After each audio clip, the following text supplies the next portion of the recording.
Welcome to part two. So, I have a cat that is in desperate need of a toy. Let me quickly get that out of the way. Last time we did the frame, so today we will continue with the Z drive. Not much happened since we talked last time. I did get the T-nuts that were missing, so that is something we can now continue with.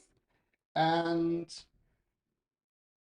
I did not fix the motors though. That's something I forgot. Now let's look at these parts. I forgot. We had a problem with the motors. We had incorrect screws, but that is not a problem. We can make our own screws. Hi there, Mr. DSI. Oh, and I forgot to disable the gamification thingies. Steve actually told me where to disable it, but I 1000% forgot. You want it, right? I figured out he really loves these filament bits, and I just like create a wiggly pattern, and then this is now like his cat toy, and he's like really into these.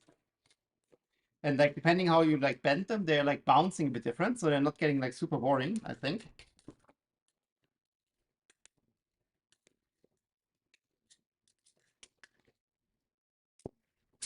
Off he goes. Cool, let's start. um, we maybe organize them a little bit differently here, that we have a bit more space on the back. So, yeah, fusion. That's fusion. So basically,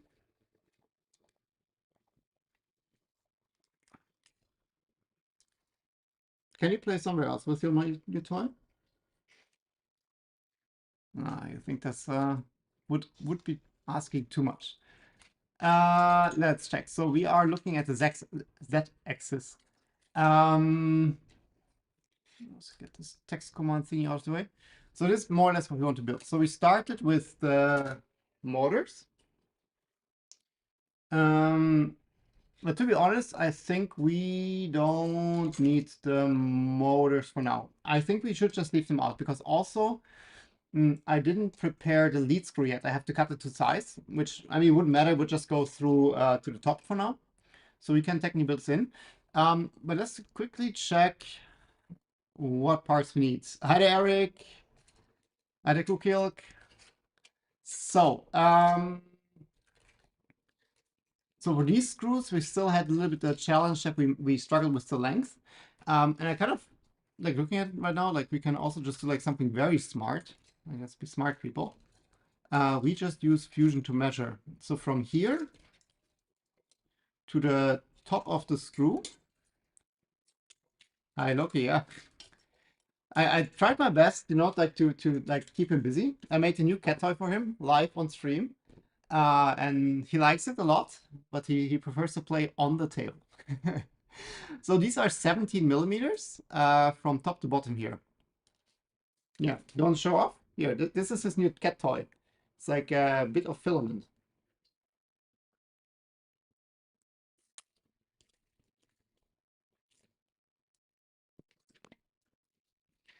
Off he goes. So 70 millimeters. And the things like the Creality steppers, which I did not take out, I think the thread on them is like very, very shallow. So most likely we need like 20 millimeters most for the screw here, which I didn't have because I only had 18, which was too short, or like 22, which was too long. So what we can use, I have this like pliers where we can take off basically a bit of a screw. So we can make our own 20 millimeter screws from the longer ones I have. So that would be my approach here. Then I think smartest thing to do at first is just like all these like parts here on the side that are like fixed to the extrusion. Let's just all fix them in place on the bottom. And then if I scroll up here, they are also on the top. And looking at the top, we also, I think before attaching them to the frame, because like these parts, like we don't use heat set inserts here on this build. It's a bit different than the typical Voron. We use these square nuts. So So before we mount this part to the extrusion, we should mount that green part to it, that we have that already in place, like very loosely. But then basically there we can just slide in the rod. Oh, I don't know. Sorry, I totally missed it. Yeah, my cat's already zooming everywhere. And like I tried my best to like power him out already, but he's not having it. But this one, like I discovered it like last weekend. Like these filament bits, he loves them. Like he's not getting bored of them. So that's a very good way of getting rid of him. But for some reason, he really prefers playing with them on my table. Yeah, he's having a blast. Yeah, let's just start, like mount all these parts to the frame. I'm just wondering if there's like a certain order we need to follow, but I think like if we and there he's back. So if we mount, the only thing we need to do is like if, thank you, Loki. Are you doing the stream now? If we mount these vertical rods already in place, the only thing we need to do is we need to put the bearing on them, which means we need to pack the bearings. I didn't do that yet. But these parts here, these are like two halves that come together around the bearing. So we can do that later. So that's perfect. And I'm also 100% sure yet how this like top assembly here goes together. So we have these arms basically, and they go into these parts, but then we also have these like 6mm, oh, sorry, that's behind the thing. These 6mm rods here that go to the back. And then this combines here in this pot, basically, where the lead screw goes in. So yeah, let's get started. Let's mount some stuff. I don't think there's anything we need to do in a specific order, as long as we have the bearings in place when we place the rods. Everything should be smooth sailing.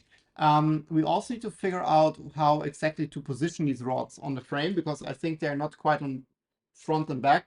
So we need to make sure these are like vertical. Do you think, Loki, we can do that? Or do you require the printer frame for playing? Okay.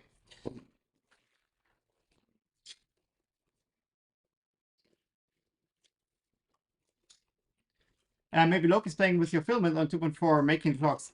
I must admit, I suspected that at first, because I have this, I'm not sure if you can see that, like I have the filament here on this like stand, and there are bone tubes here that basically run to the back of the machine, and then into the 2.4. And I thought at some point he was like maybe standing on them sometimes.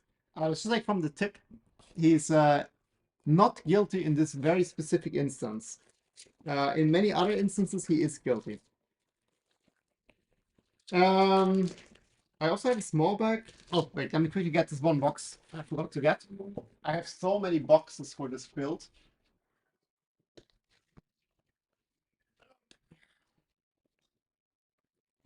Because here we have a couple more. Let's use those first. Oh, and here we also have the parts we need. So this was a very important box to get. So let's put that here. But yeah, the 2.4 is still not printing. I had one successful plate printed, so I'm a little bit further. But then the same thing happened again. So today I actually dried the ABS filament I use in my oven at 75 degrees for like 4 hours. I don't think that did anything. Like the weight before and after from my scale was exactly identical. So I'm not sure if it's wet or not, to be honest. So I'm still nowhere closer. I think I'm fairly certain it is something with the black filament. I used do you want the bag? Would this distract you for a second? Yeah, hand bag. I tried to print on the V0 with this filament and completed. Like it was like only one part, of course, but it did complete. Let's move it in a way that you see a little of the nuts here. It did complete, but it looked quite stringy, which again points a little towards the filament being wet. But then like in the oven, like it didn't do anything, like it didn't really dry, so I'm not sure. Are you paying attention? I put the nuts in correct? Is that your job now? I think these are from two from the top and two from the front, and they go in the top extrusion here.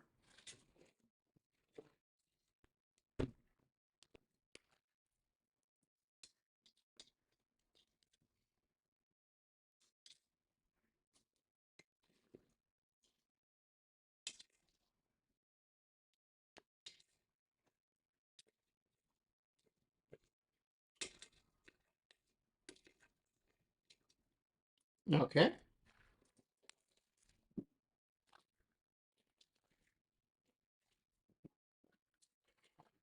A little tray here with some random stuff, but let's just, because we will need quite a bunch of these screws. Okay. Then for the bottom, we need these parts and these parts, and they kind of go together like this. And then from the front, we need these parts, and this kind of becomes a unit. Doesn't quite. I don't think that's the right part. Oh, I do. Yeah, perfect. So that's basically the assembly. And we should have 4 of these. So these, no, not these. So this is 1 assembly. Then we have 2 assembly. We have 3 assembly. And something tells me somebody double checks this in a second. Okay. 4 assembly. These are the parts we need. And then we need M3 square nuts, I assume. And we need some type of screw there. Hi there, Steve. Welcome. The quality of the main camera. Oh, sorry. Yep. Sorry. 1 second.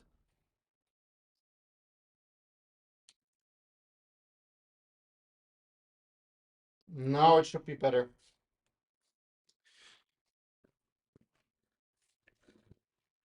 Sorry. And I also noticed I didn't close the curtain behind me.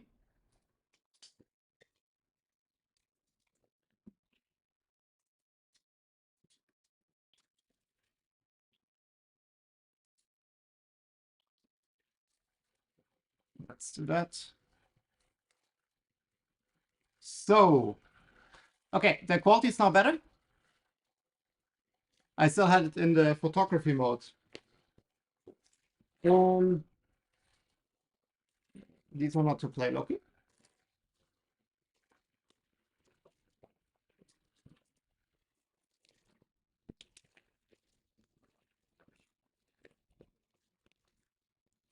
What do we need here?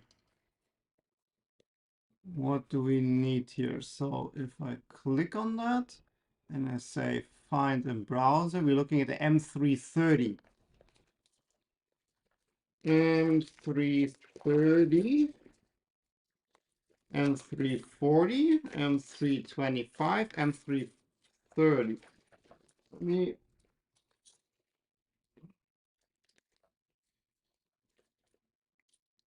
get this open like this.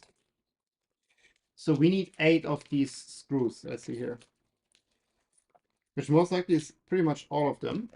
So it's like 2, 6. Yeah, I think that's the only time we need the M330s. Did I count correct, Loki?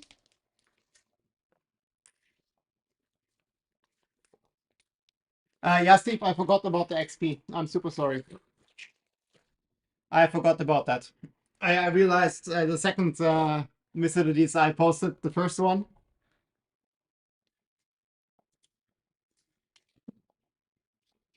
It's just from yours, the camera quality, or the you can only disable it for you because you don't have it at the moment. At least I don't see it. So maybe what you gave me is only for you. That's what you mean?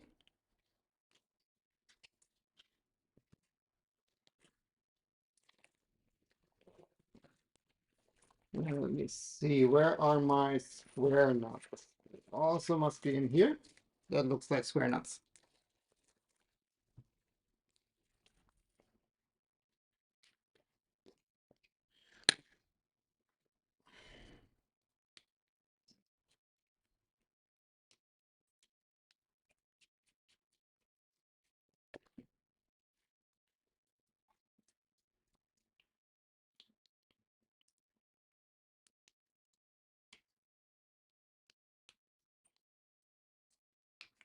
I've been able to disable in settings, but yeah, then it's your settings, right? Like your privacy settings, so it's only for you.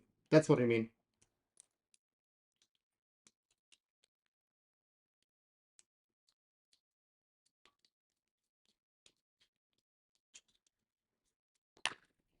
Okay, so I leave this like quite loose. Then we can later insert a rod here, but we can already mount it basically together.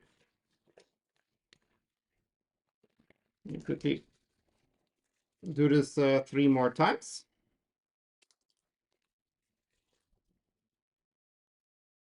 Where did you put your toy? You know, you're not very grateful, Loki. I give you new toys and then like you lose them in seconds.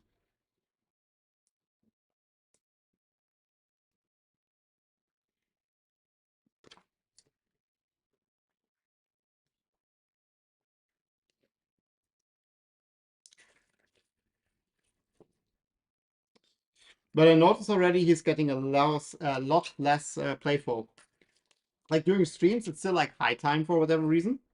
But he's growing up fast. He started losing his baby teeth. Yesterday he lost two teeth. So like from his like fangs, he only has 2 at the moment.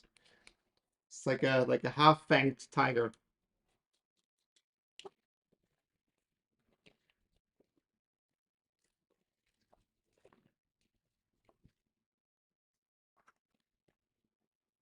I'm very happy that the nuts fit properly.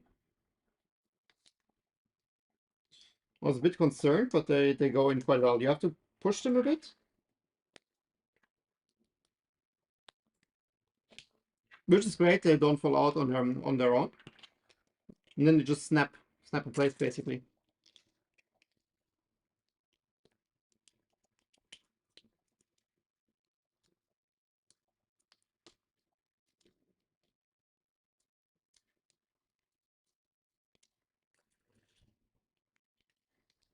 Thank you, Steve, as always. You're building your lead as my top supporter in monetary terms here. Thank you.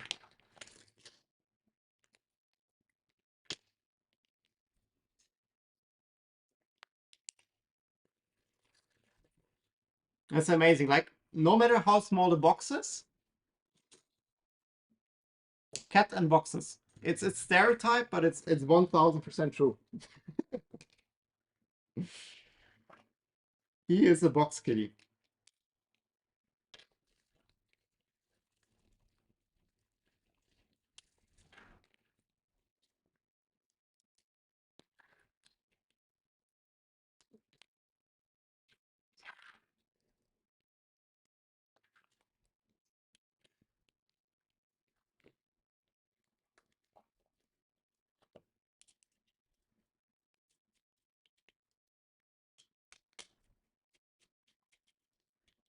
Okay, so these are all together. Let's take 2 and put them here. Which, I mean, they work great. Finally catch a stream. Welcome, Ravenkeeper. There must be like a food shortage indeed in Norway. No more cakes.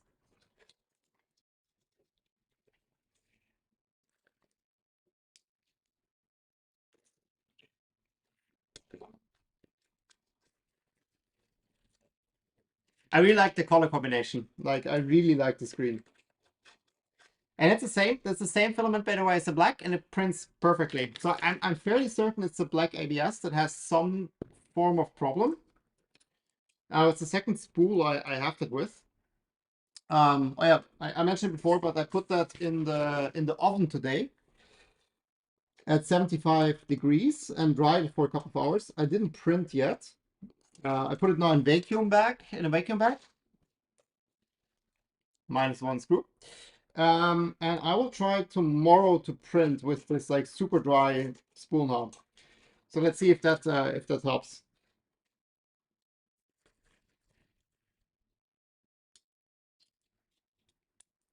Cake on Sunday, of course.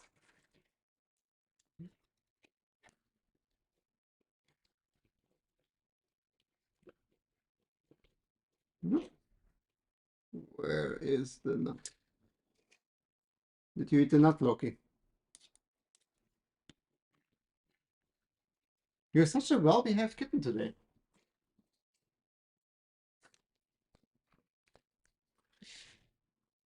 Oh wait, we already did these screws. Never mind me. Okay, cool. So that should be in. I'm wondering, shall we just do the top one first? Let's do the top one first, and we have one side kind of done. Then we can put in the rods already. Work study on your Satsuma 120 cat needs to adapt it to 12mm rods. Oh, cool. Like, what rods do it use? Sorry, what rods does it use by default at the moment?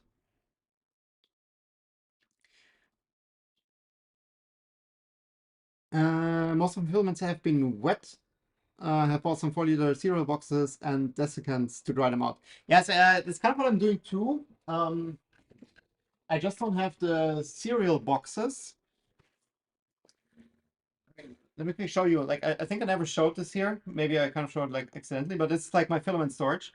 So these are the Refinity boxes, like the ones where I have all the crimping stuff in it. There's space for one more here, so I'll add one more. I use these vacuum bags, and the reason is because this way I just get more filament in here. At the moment it's a bit empty because I made a point of like using up spools I started. But basically I have them in these vacuum bags, and I have the desiccants in the center. This one is like some 15 grams, I'm not sure. I just throw it out. Yeah, but this one is the troublemaker spool, and it's the second spool basically that I have the problem with. So I'm not sure if it's a spool or like the batch, if they had like a bad batch or something.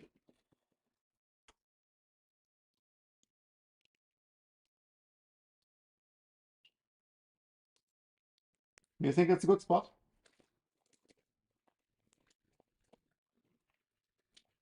For the top, we need these. So it's like 2, 4, 2 more. Let's also put them quickly together. Same as the 180. Also, it's 10mm rods, I think, right? We use 10mm rods. Yes, we use LMU10 UU bearings.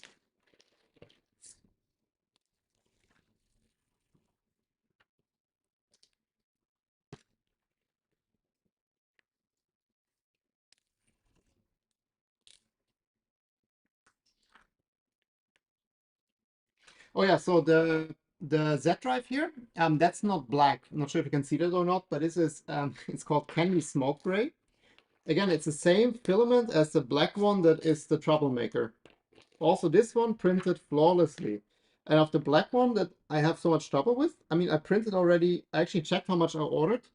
I must have printed already around 5 kilograms. So I'm now on my 6th spool with that, and like it was never a problem. But now suddenly it's like thinking it's time to annoy me. So yeah, let's see. Actually, I also thought about like if I because I have 3 more spools of that because it's black, so you know I ordered like in on sale like quite a large batch. So I think I will just try another spool. Like if I get another print error or like a print or like another clock tomorrow with the freshly dried one, I will reach I will create. I will use one more spool. Man, my English today is gone.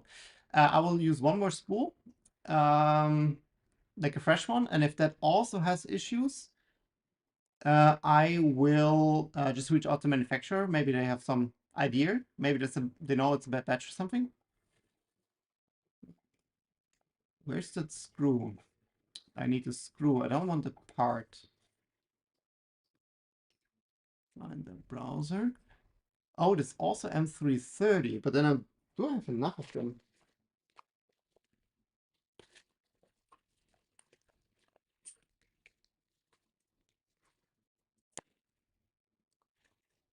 That is also an M330.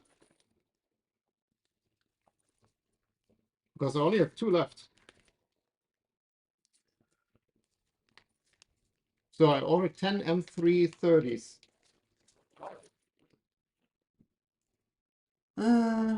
What did my smart bomb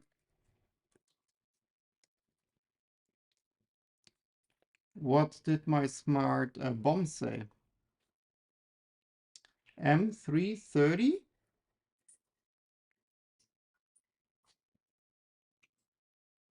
Oh, this is a socket head.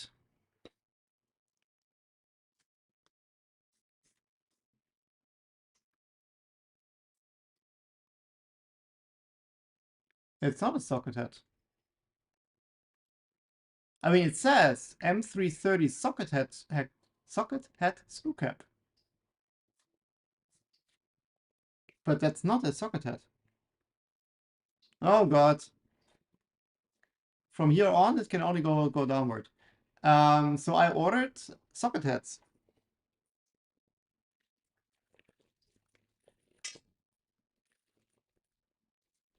Or I think I have socket heads.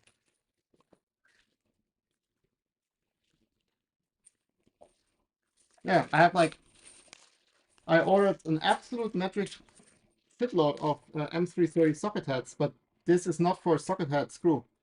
Like this doesn't work. And technically it would work.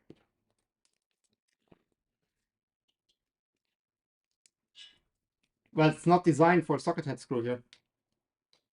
Like it's not gonna go flush. This is the proper screw here. Flathead.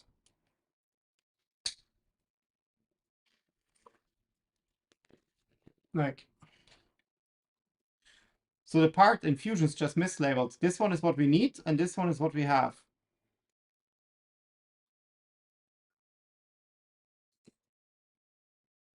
Okay. I mean, that's not great, obviously.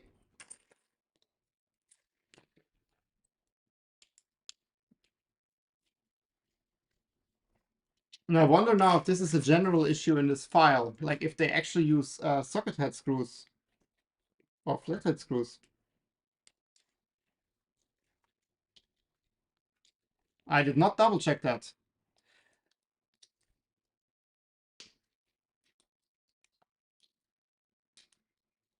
I trusted it. Oop. No, don't eat that. No, no, no, cat.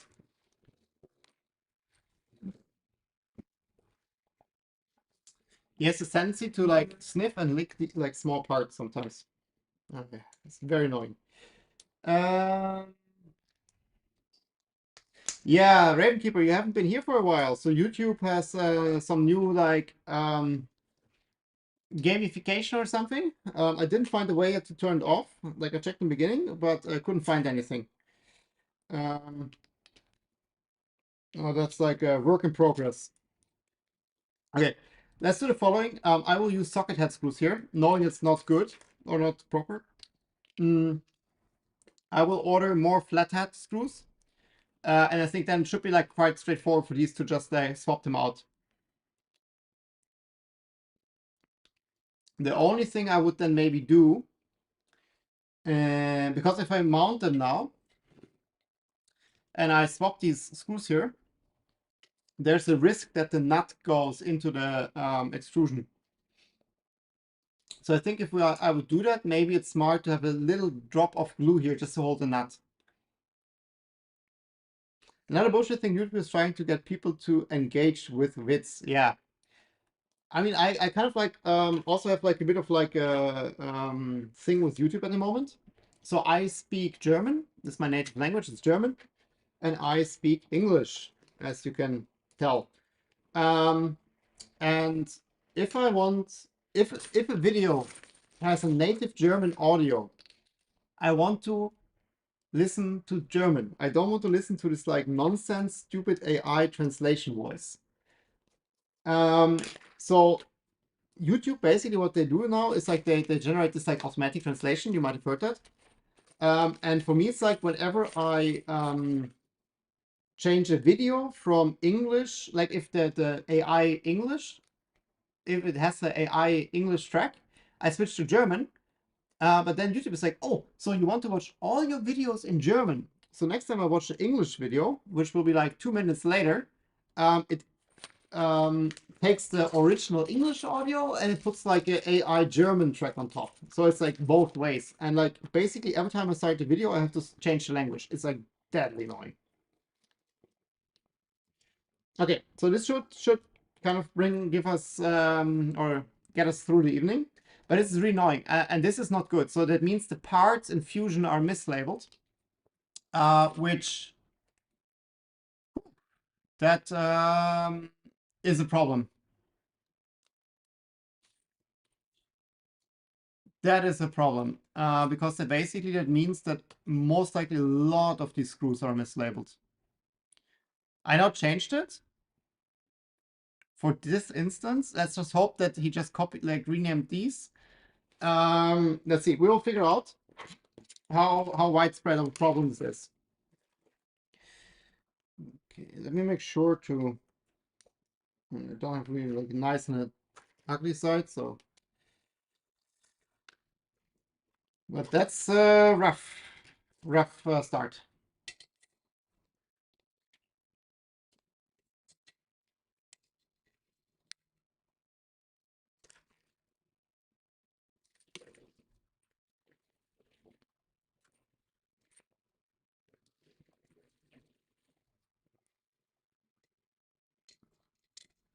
I'm really happy with Local today. Like he's like, I mean, he's a bit annoying sometimes, but I can live with this.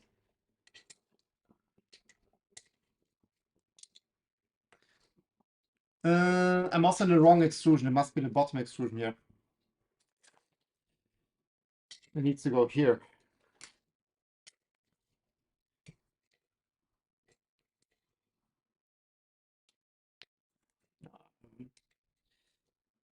I hate removing these nuts so much.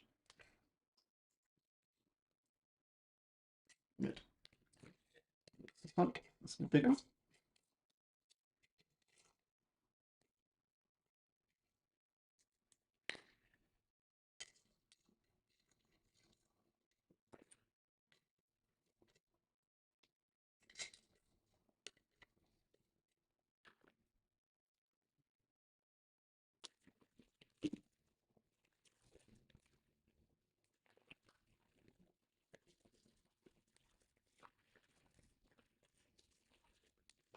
As long as Soki is not inside the printer while it's printing. Well, to be honest, like, I mean, he's not afraid of the printers at all. Like, he doesn't give a crap.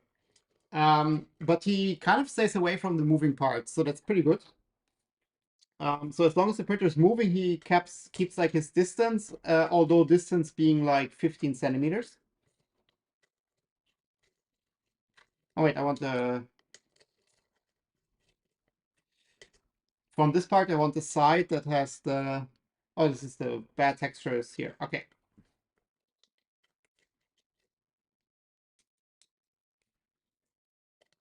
I love this screen. Like the screen is amazing. It's a Loki theme print. It's a candy gray and green. It's like candy gray and green.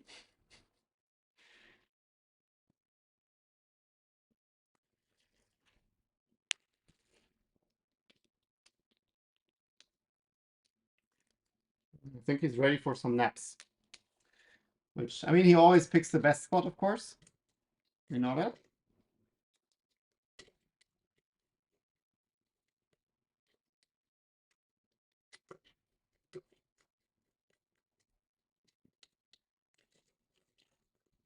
Okay, let's keep these for later.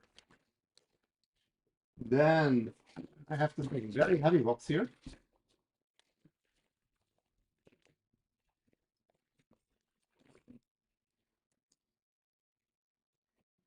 I guess these are the 10mm rods we place here. So I kind of have to unwrap them first, which luckily is quite easy.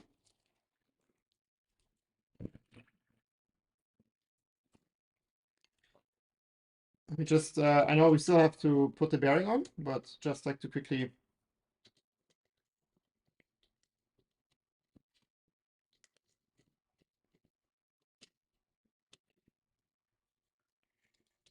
see how it fits. Cut, I need to go to this screw here.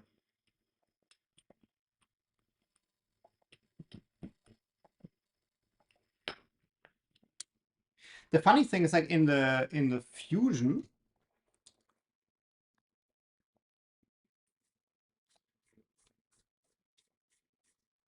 there are here on the bottom, you see these little like spacers.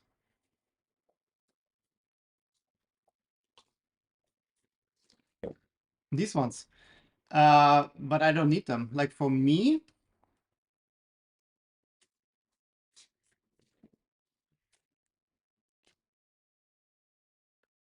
it's already flush. It's completely flush here. So this is perfect. So I don't need these spacers. Maybe they reused the rods from the Prusa Mini. And that's why they needed these spacers. But for me, I don't need them.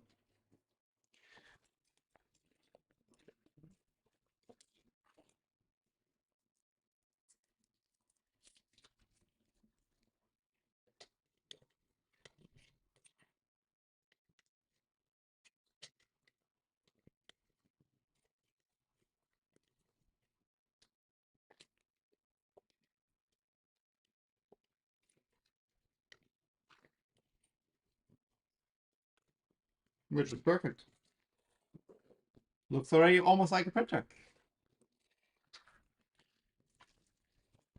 Okay, then we still have to put the bearings on and we need to adjust everything, but like this is kind of like in place.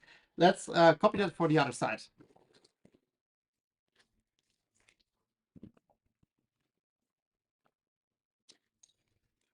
I hope there are, yeah, there are 2 more 10mm rods in here. Yes. That would be awkward.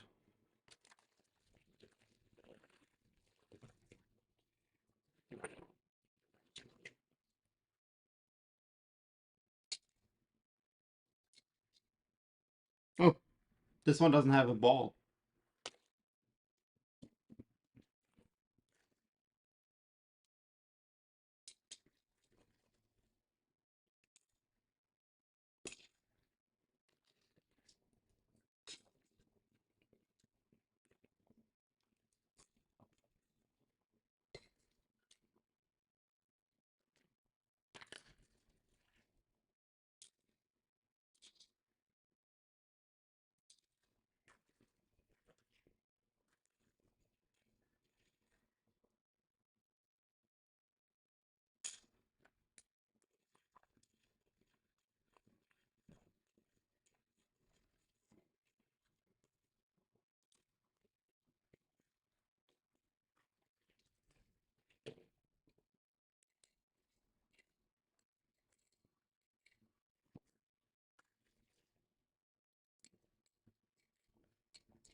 Okay, let's repeat it on the bottom.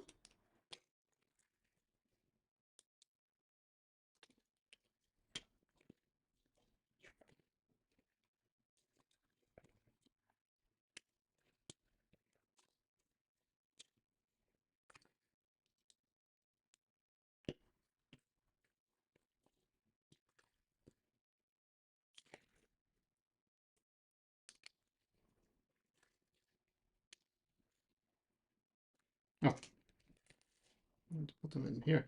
Like I really like the parts. Like they look nicely printed.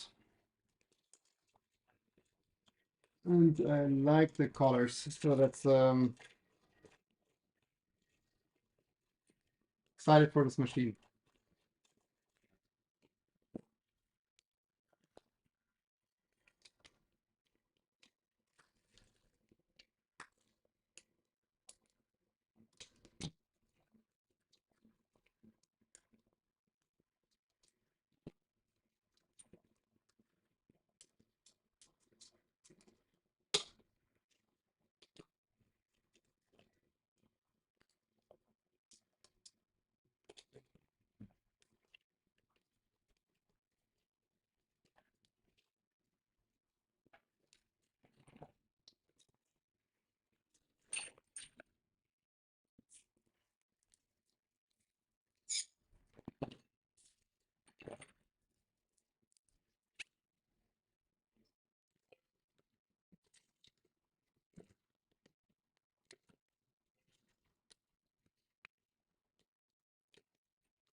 Okay.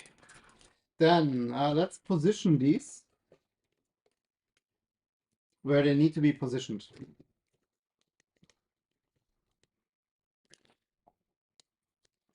Hi Dom, welcome. And hi Rush. I'm ignoring the entire chat again. CHC XL hot end is like 50 euros now on Ali. Really tempted to get one. For which printer?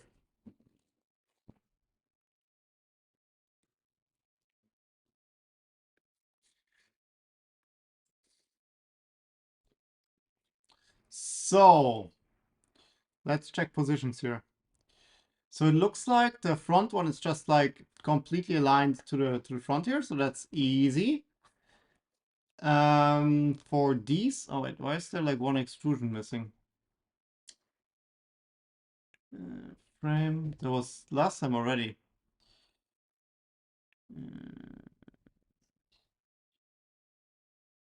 Show components. Show all bodies. Now here we now have our extrusion back. So let's just quickly check like what's the distance between.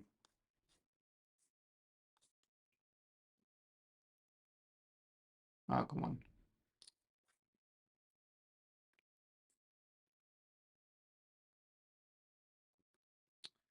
Oh, can you let me select the surface, please? This surface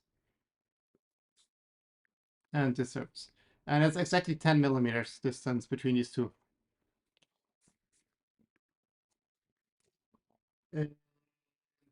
Oh, I have the calipers on my desk. Let me quickly grab my calipers. 1 second.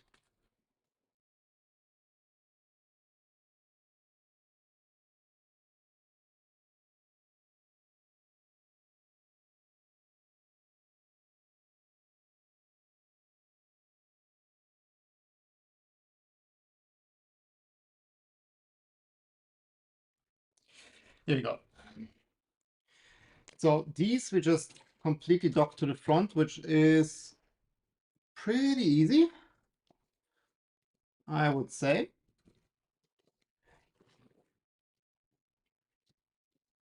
Except for the top one, because the top one has nothing, like there's no extrusion to like go against.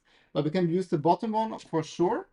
And then we just need to check the top one, like we need to like let settle on its own anyways when we move the bed up and down.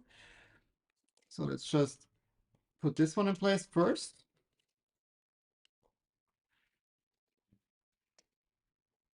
For the trident, go for it. I think it's a nice upgrade.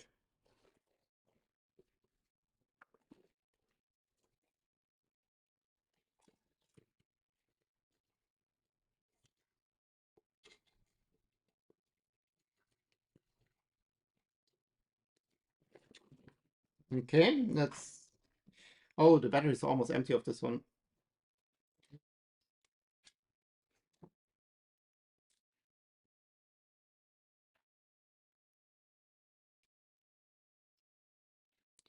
The battery is almost empty.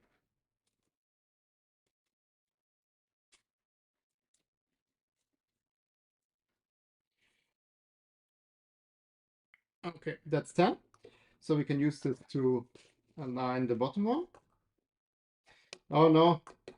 Oh, you don't see it. The screw hits here. So I need to be.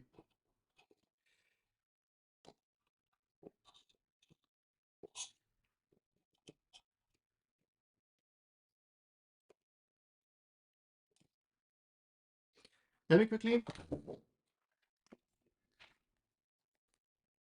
Oh, I have something else because I also have a like a manual pair, and they have like little bigger of these like ears here. But yeah, it should be fine.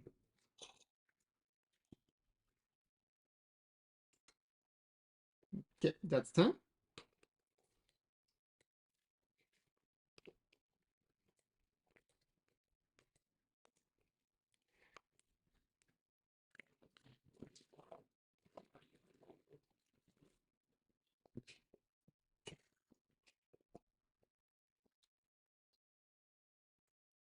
This one is easier. So here's also 10.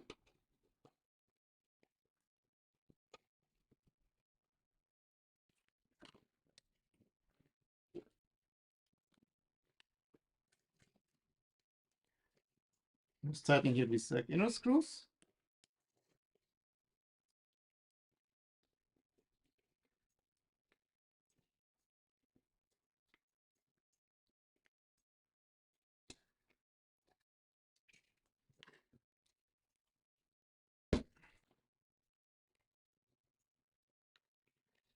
Oh, I already tightened the piece.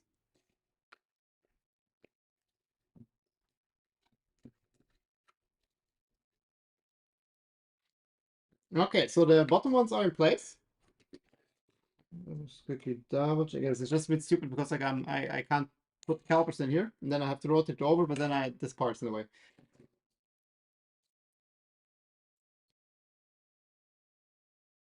What do you think? Look, it's a square. Do you think that's square?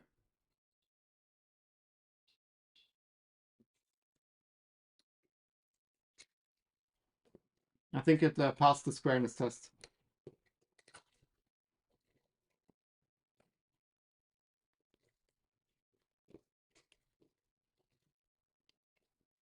You have to really twist them in a bit that they go all the way.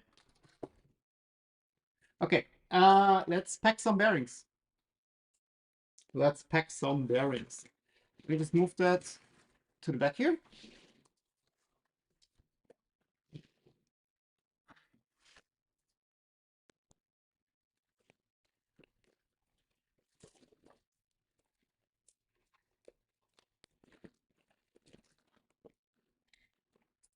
Yeah, they need some packing.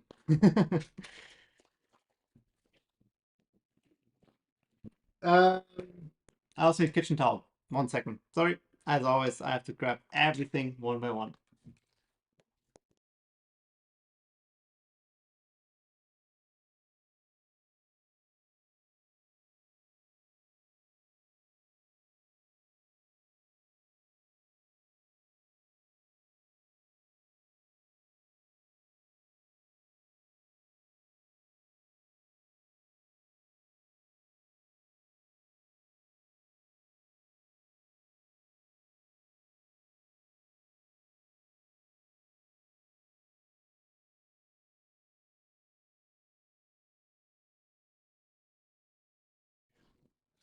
Okay, let's start by cleaning them. So I just have alcohol here. I just dumped it here. And this is a cat-free zone now. Cat-free zone. Yep.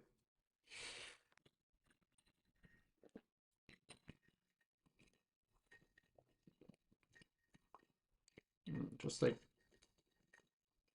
baste them a bit in here. Make sure that these are free of any oil.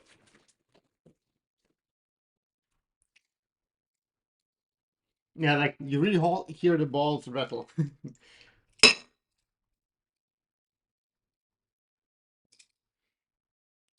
And there are also like a lot of metal shavings in here. I'm not sure if this is like the sign I want to see. You see that on the bottom there? See here, there's a lot of like metal, which means they get a double breath here.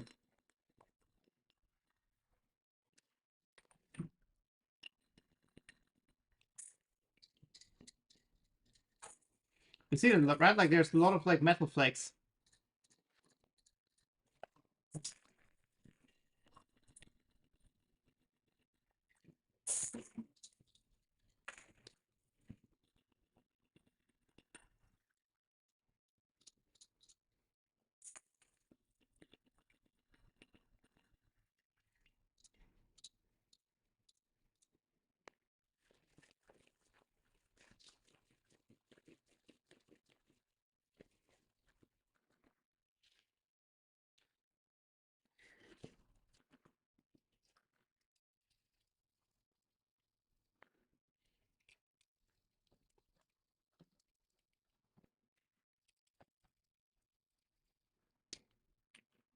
I'm not sure if I like this.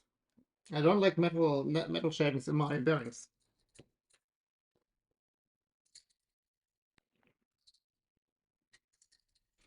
It's the first time I see that from linear bearings like this.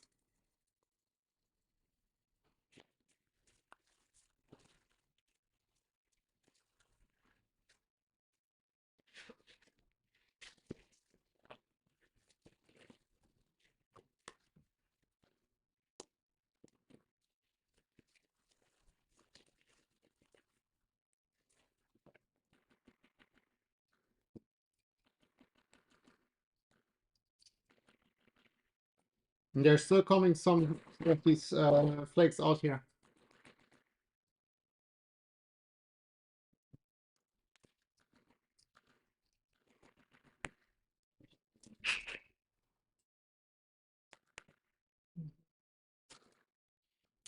Let's give them a hot second to dry. I will dump that quickly because otherwise I get like a headache. 1 second again. Sorry.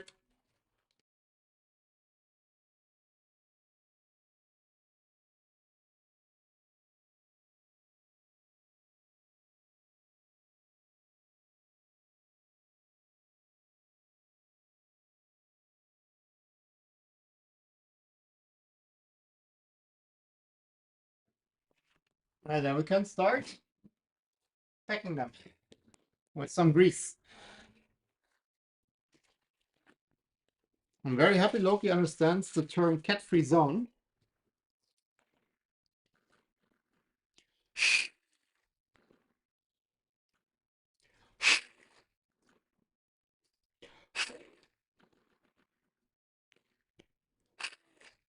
Yeah, I think most of the stuff's out. I also need one of these rods.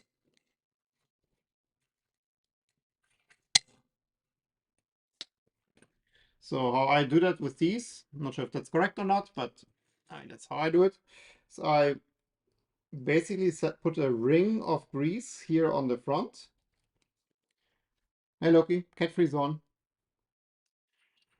And then I just push it through and like let it like slide in a bit.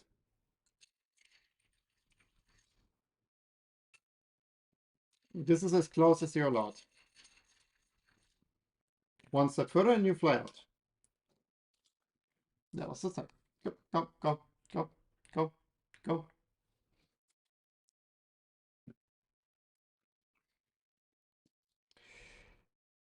I feel like these need like a lot of grease.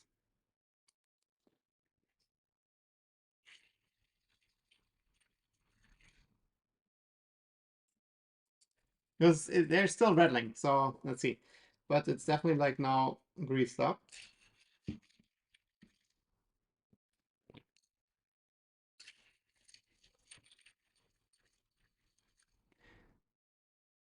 Loki getting high? Yeah, I hope not. Like I don't smell a lot here at the moment. But I hope you also notice that it's maybe not the, best stuff.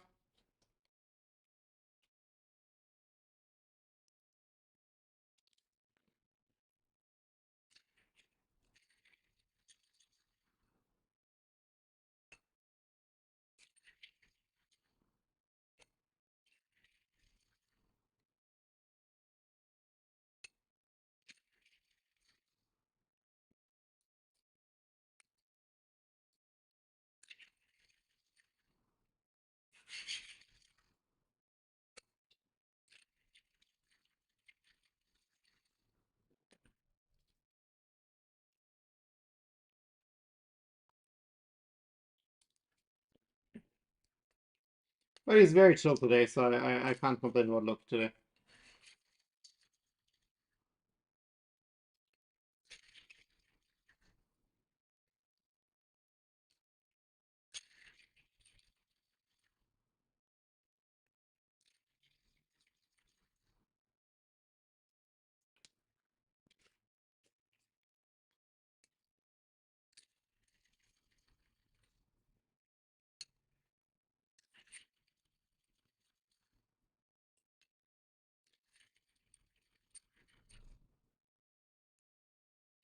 Should have printed an LUV tool. Yes, maybe. I wasn't aware there are like special tools for that. Like that's how I do it all the time.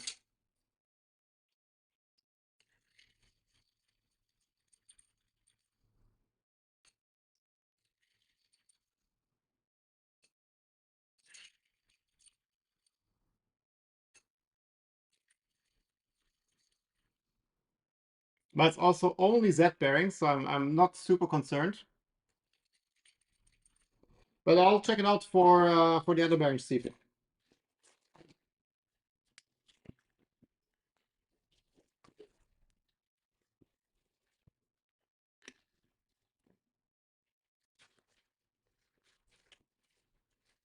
Okay, just cleaning the ends that we don't have like grease all over the place.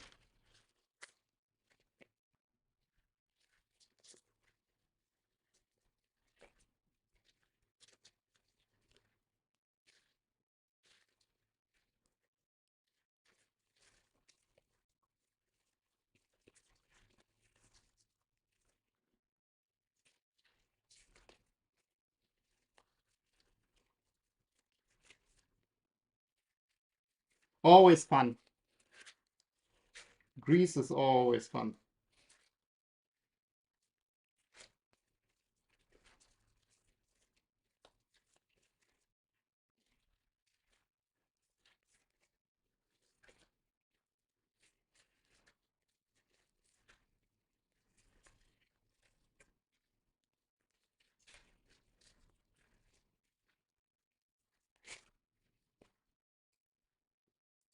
They're still a bit redly, but there's definitely quite a bit of grease now in. That should be fine for that anyways. But then CBA, I'll check link in app and chat. Yeah, I'll check it out. Then I'll put it for the LMU8 bearings we need for the X and Y.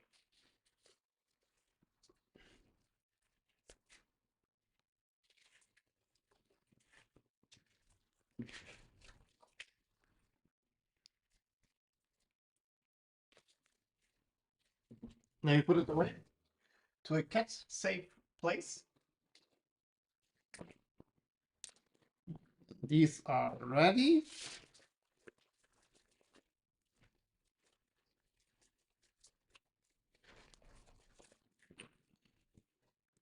That can go to the trash. Go. Somewhere here is my very expensive shelf.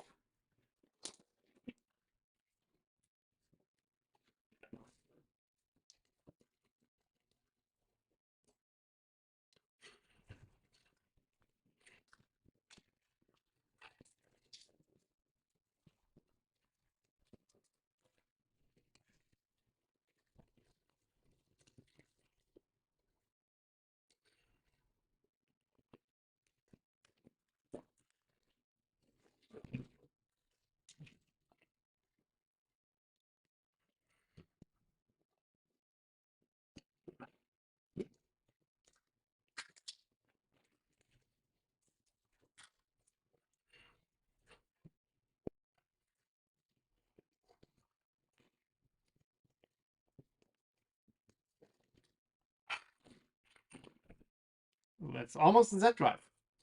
Okay. So these I will like tighten them, not tight, but like just like that they are not super loose.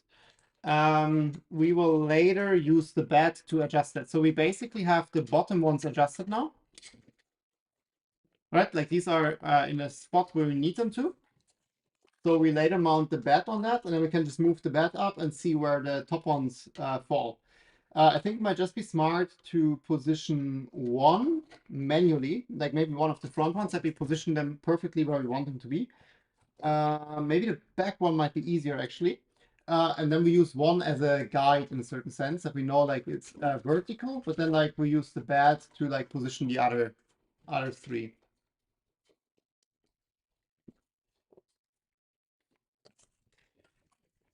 What we should be able to tighten though is like these here.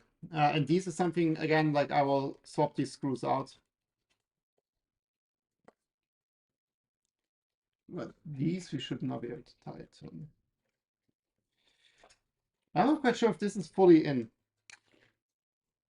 So here's the rod like sends out tiny bit, and I see here it's like fully in. So maybe we need to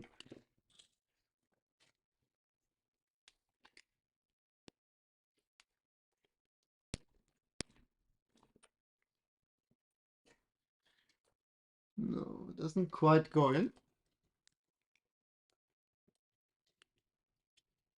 It might just be that the parts don't sit as deep here. No, doesn't do anything.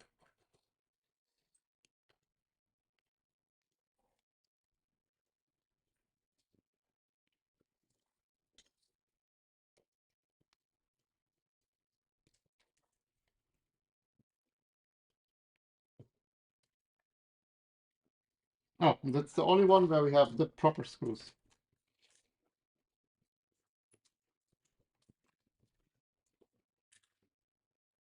I'm quite annoyed by the screw setup here. Now I have to order like another set of screws.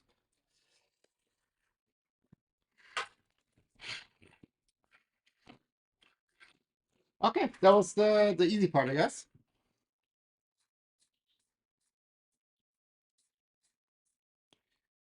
Let's get rid of the frame again. Let's see how this bed construction comes together. So we do have 4 arms here. 1, 2, 3, 4. And then we have these 4 carriages, which I think are all identical. So let's just grab the parts first. So we have 2 of these 6mm rods.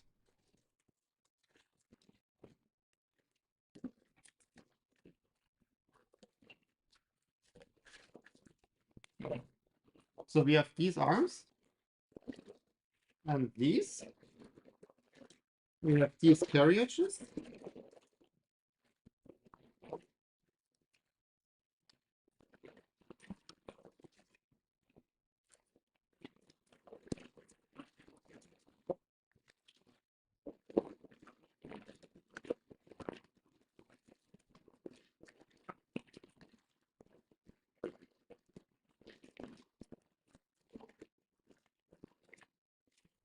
So we have all of them. So it's like 2, 4.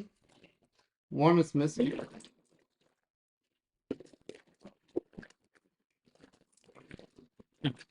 Hiding. Perfect. Then I think there are always 2 that belong together. So these have, so we have some with M3. So these have square nut slots, and non-square nut slot. Looking at that, we have these 2 most likely on the back, and then these 2 on the front. And I think I don't see a difference between these parts. So they're all the same. So we only have the mirrored parts to worry about. So the nuts are always facing to the back. Okay. So I'm looking at the printer from the front at the moment. So the nuts are always facing back. So then this goes here, this goes here, this goes here, and this goes there. And then these, like this is for the back part, these go in like this. So it can like tilt. And then there are two holes here.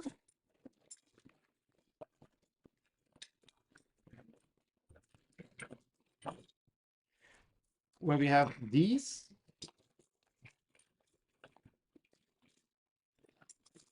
6mm rods that go through here. Ooh, that will be a tight fit. That will be interesting. Okay.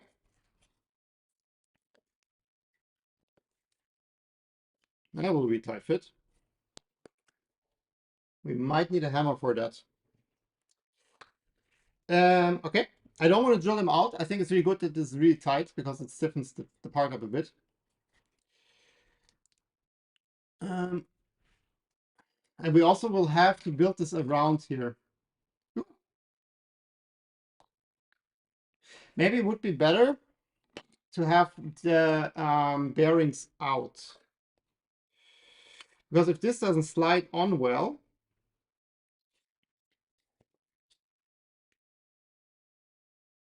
and it does not slide on well, and it might be really hard to assemble that in place here.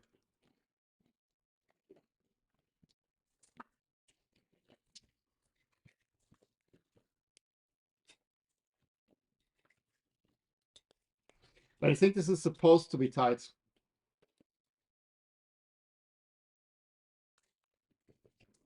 Maybe it's not supposed to be tight. Steve, Mr. Desai, what's your take on this? Should I drill those out to have like an easy fit on the 6mm rods, or do you think I should keep it as tight as it is?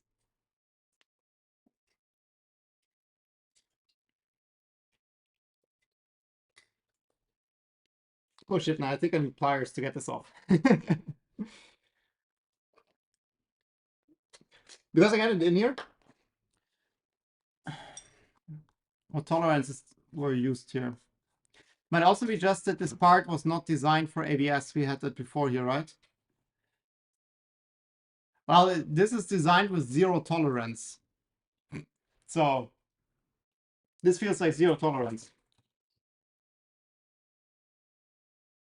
Press rods. But Rainkeeper, do you think we should keep it as like tight, or do you think like we should drill it out that it's like slipping in? I think it should be tight.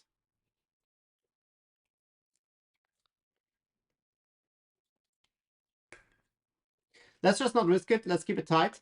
But then I need a hammer to hammer that here a little bit. Because yeah, indeed, like this, if there's no tolerance built in, like I think this is on purpose. Like if there would be like 6.2, I think it would be zero tolerance is insane. Yeah, especially with ABS, right? Like we have shrinkage here. The thing is like now to push it out, like there's just a little bit of like ABS coming out. So I think I can push it through.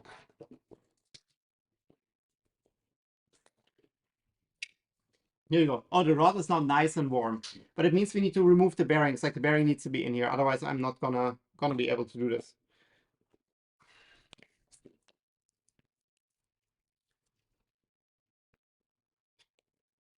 But yeah, I would just use a hammer and just hit it. Hammer time.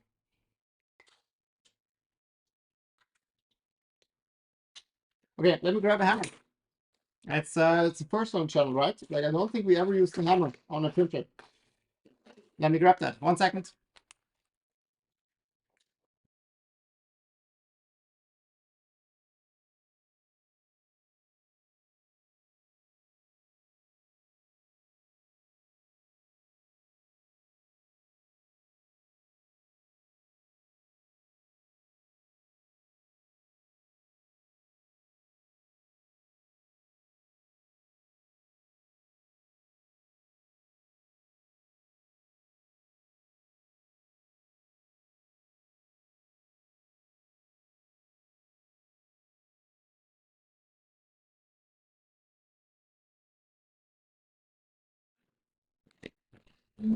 Just a bit of MDF to protect my table. but I think now we can just hammer.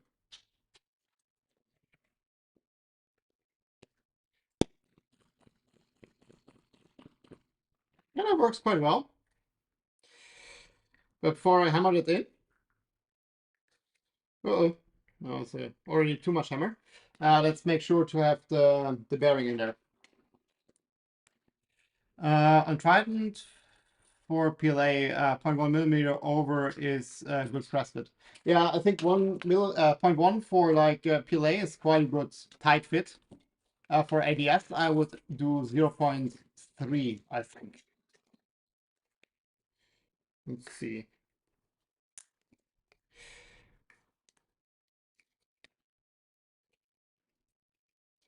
Well, ah, shit.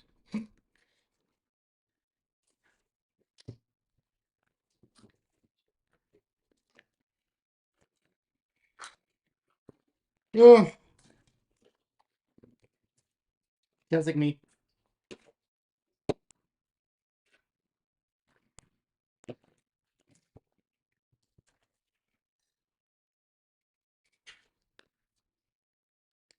Yeah, you don't need screws on that part, I can tell you that much.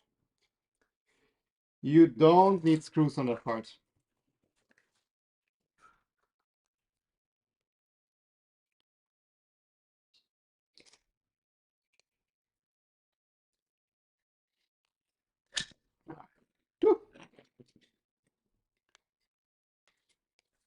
And also these we need to get apart a little bit.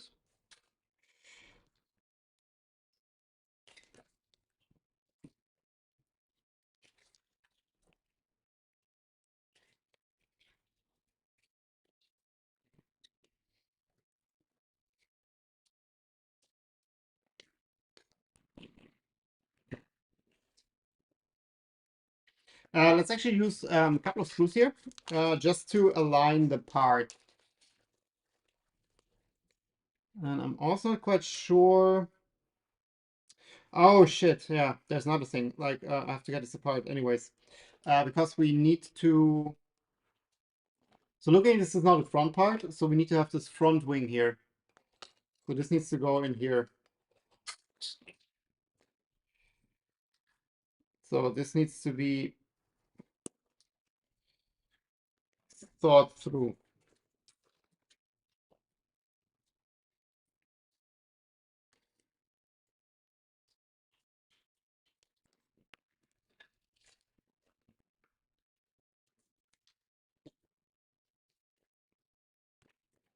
Just maybe.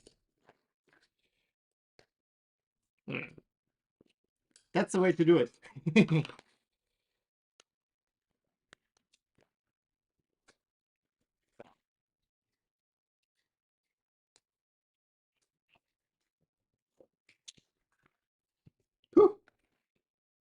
Okay, so let's not make any mistakes in that because I don't want to take this apart again. Making pressure MU on the new CNC upgrade. Mine's just letting the Wise help with the press fit. Yeah, there's no Wise here to help. So let's be very certain we know what to do. So this part is okay. So then we put in the front part with the angled part to the back and it angles downward. So it must be this one here like this. Oh, so we have the ugly overhang to the front. Perfect. I like that. At least this one slides in quite easy. No, it's the other way around.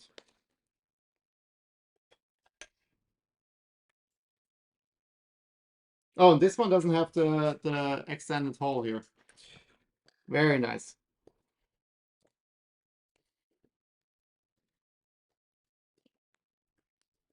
It can only go wrong. Just to double check, so we're looking at this, and then we have the... No, it's not correct. It slopes up. Yeah, it slopes up. So this is correct.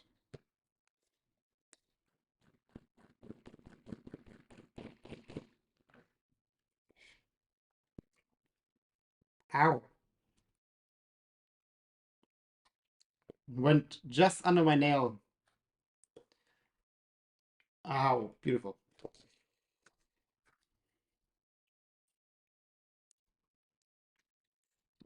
Second printer to hurt me. I see a pattern coming up here.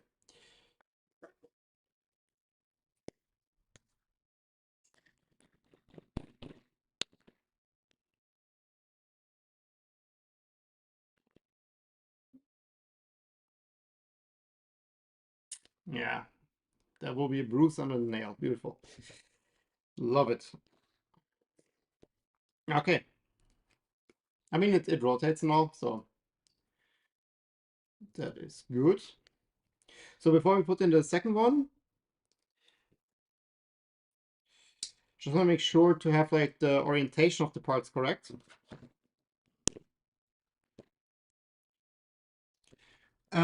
But then also a bit confused why we have so many different screws. But there's nothing in between. So because we have the M5 screws here and we have the two M3 screws, which, fun story, is exactly the screw I'm missing most likely.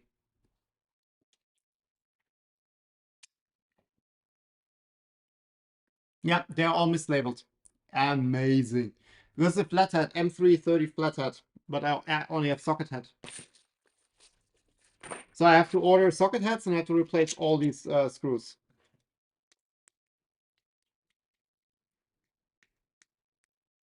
I mean, they work, it's just, that's not how it's supposed to be. What do we have here? M5 35 button head, so at least these are not mislabeled. I take that as a win.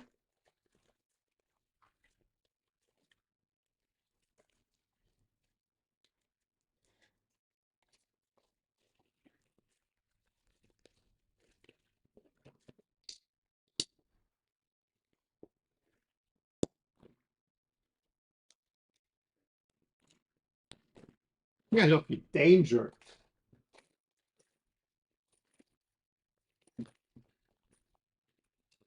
Danger, danger.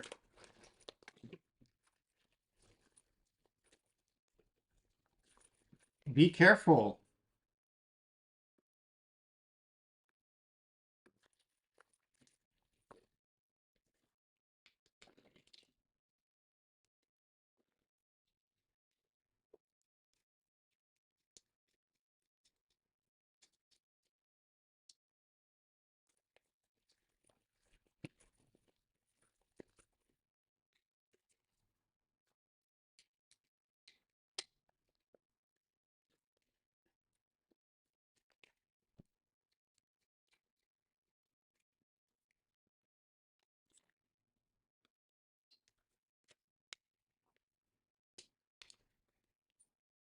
So I understand you need the two M5s, but what do the two M3s do?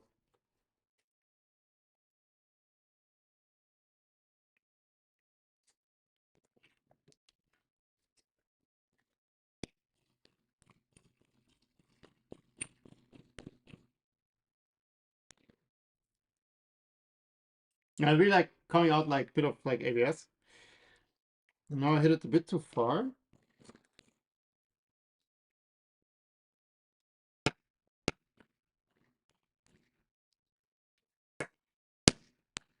Just trying to make it flush. Now the fun part. Let's quadruple check. So this is the front. So now I need one that has the same as this one.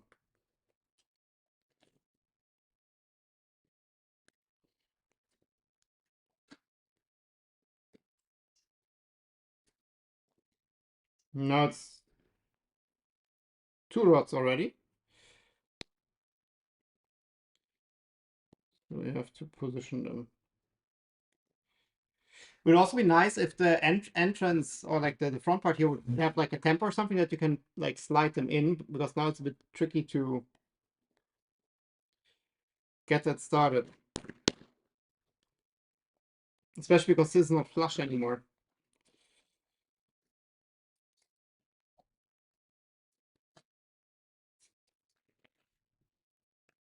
Maybe it's from this side. Yeah, wait. Because if there would be like a temper,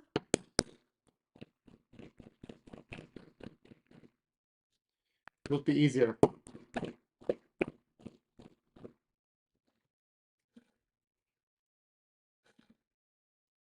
But yeah, this takes press fit to a whole new level.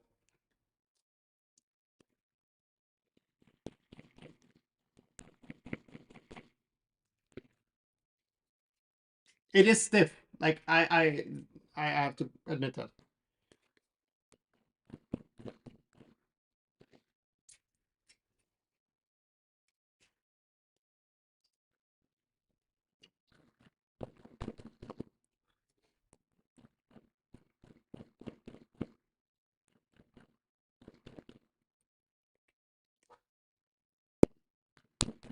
Maybe it's better to just hammer like these tubes, like the rods through once, just to like get the worst of the stuff fit. Then most likely it goes on a little bit easier.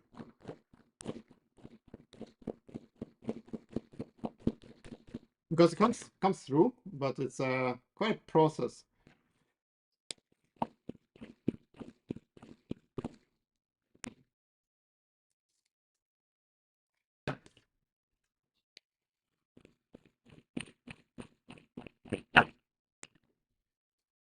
It's a very rough way to put a printer together.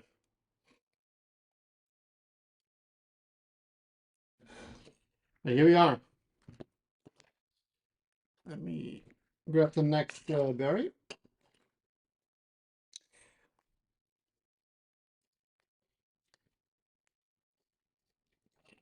And I think also this is what will determine like the width. Like there's no adjusting like once this is together.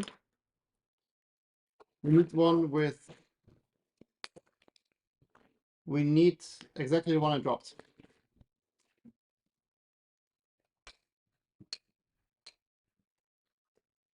Exactly this one. No. This one.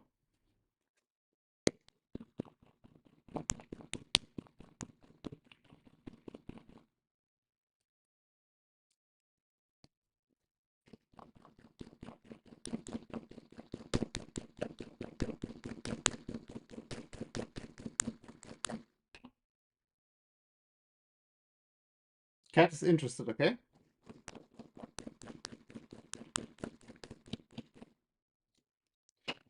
Because now what happened, because of the screw heads here, it pushed these through. Like the rods are standing out a little bit here. So I think I have to remove the... That might be why the M3 screws are in there, because they are flush, but they are not flush for me.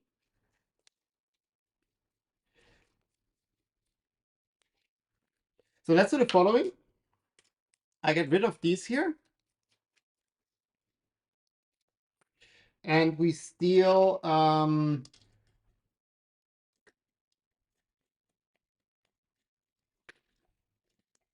few of these like flush flathead screws that I have.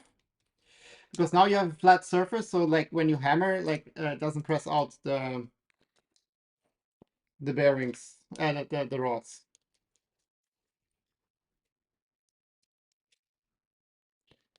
This one goes now here. I'm really annoyed that I have the wrong screws here.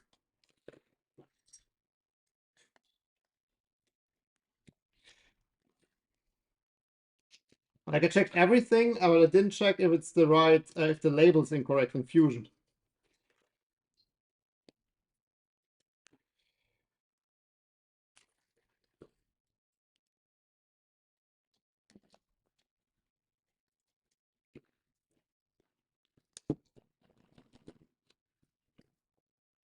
Oh God. I forgot the thing.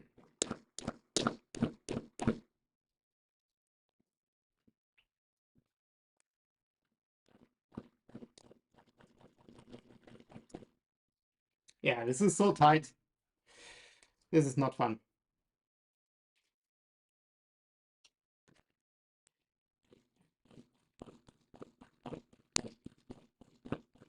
Yeah, this works better.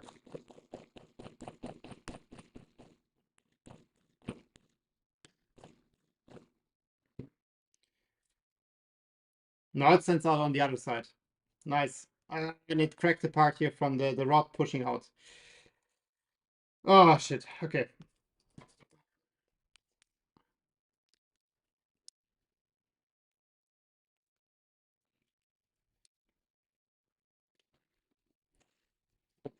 Oh, God.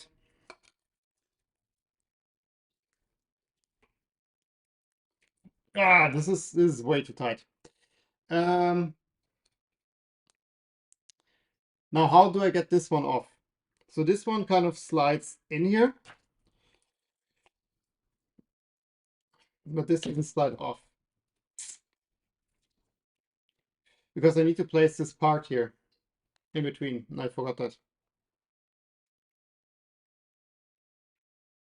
I said we should not make mistakes here.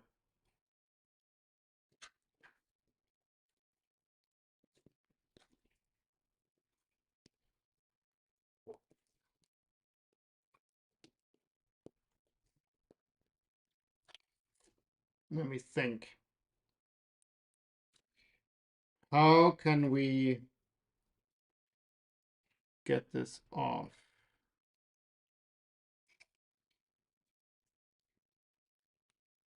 Unless this is on.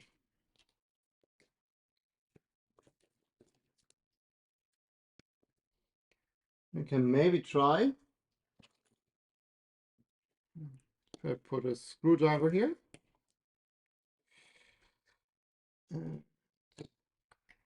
Should I have a second of these boards, then I can put it in between and like hit the rod directly.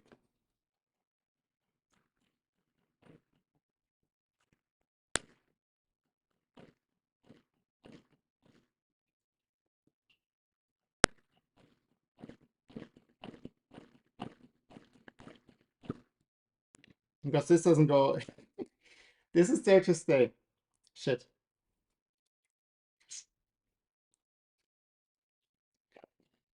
This is there to stay. Anyone having an idea how to get this off? I mean, kind of like push the rod out a little bit. But also I need to get this one out. Well, it cracks here even more. Ah, fuck.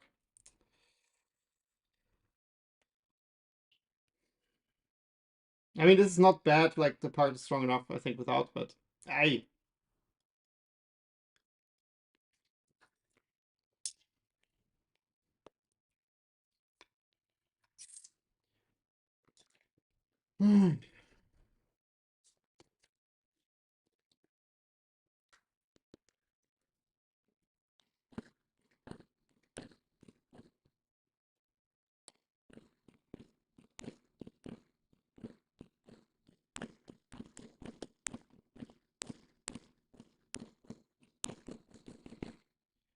Yeah, but all I do now is like pushing it out this way, but it's not the point.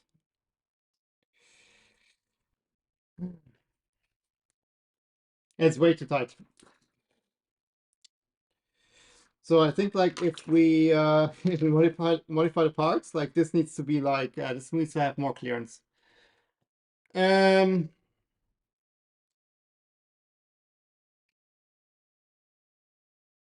things like the problem is I can use maybe the quick release clamps to like force it apart, but if I do that, I will only move this one. I don't think I will move this one.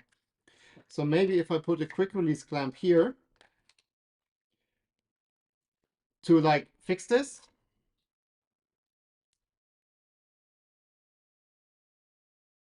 Yeah, if I tap the rod down, the problem is like I just push it through on this side, but that's not what I need.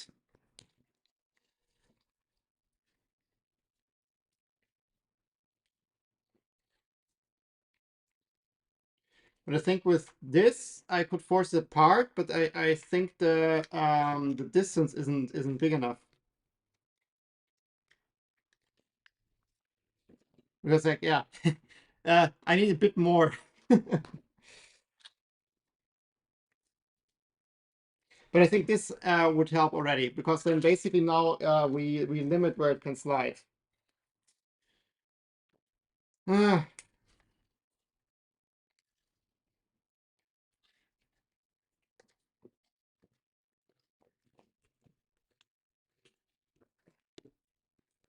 Maybe now if I have it like this and I do this, maybe I can like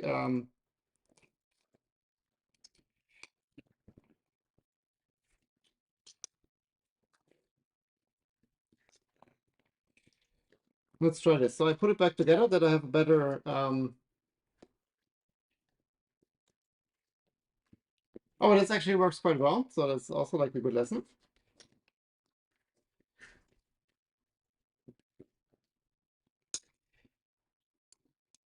And you don't hold it on the clamp.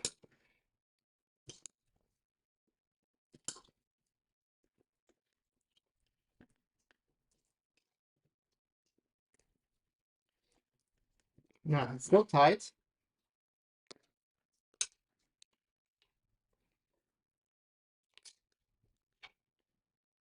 It still slides on the clamp. I just push the clamp in.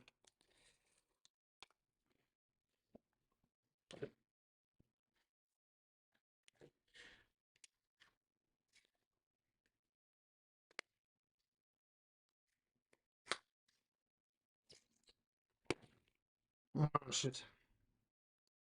It's like unnecessary.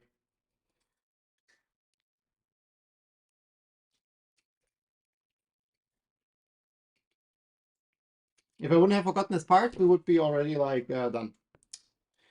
Classic me.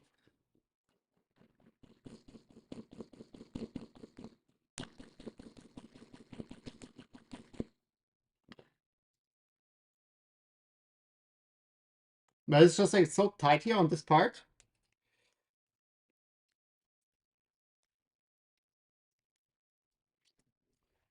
Okay, I have no clue.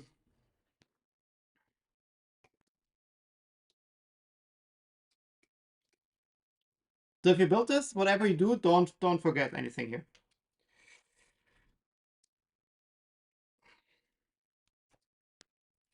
I think if I wiggle it, it kind of seems to go the way I want it.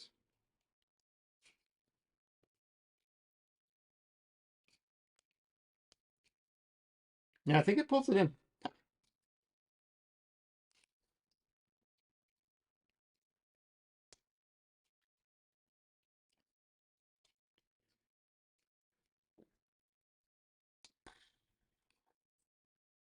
Whole workout.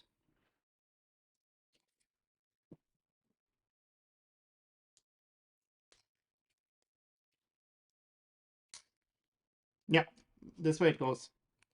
It's just like very uncomfortable to hold this or grip this like ABS part.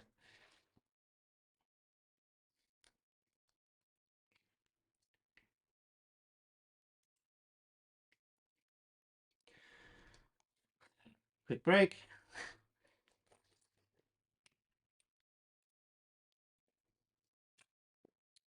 Cat, can you not walk over keyboards? Is that like a possibility?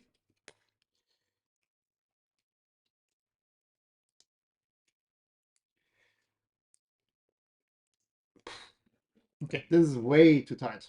I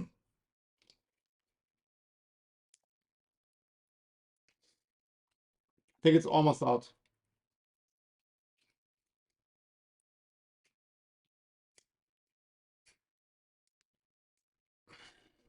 It's almost out.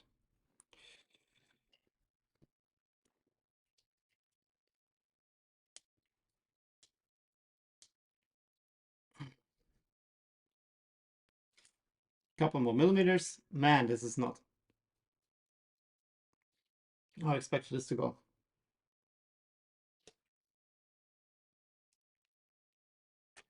Yes, yes, yes, yes, yes, yes, yes. Go on. Oh! Woo! Okay.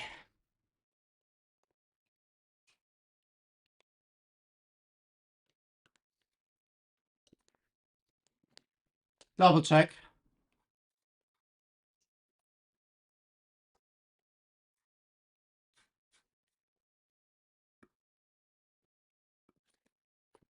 That's the one without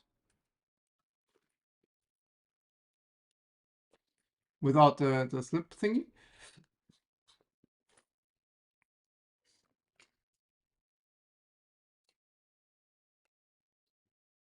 Okay.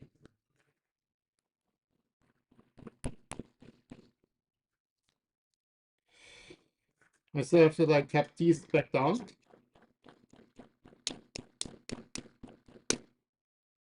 The neighbors will be so happy.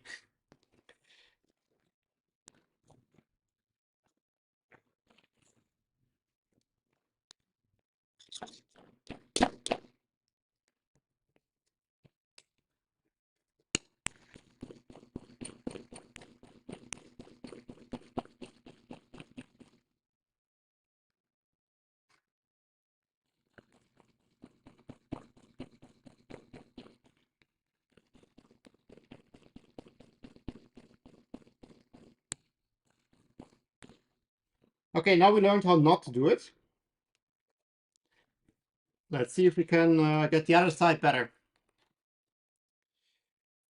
This is insane.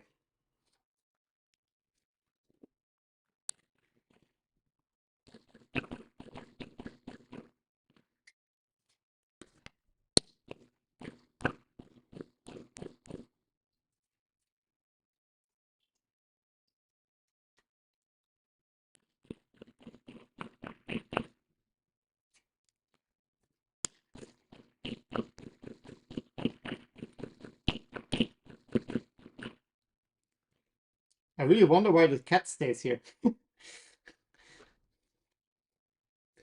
sure to place this inside here.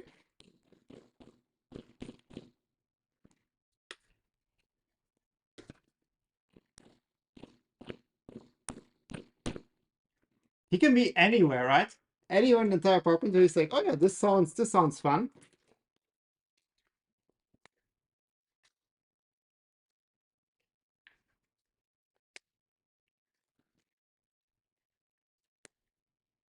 Maybe do it from the top.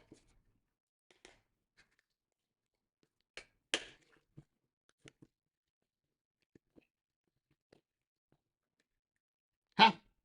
So this is definitely like a good trick.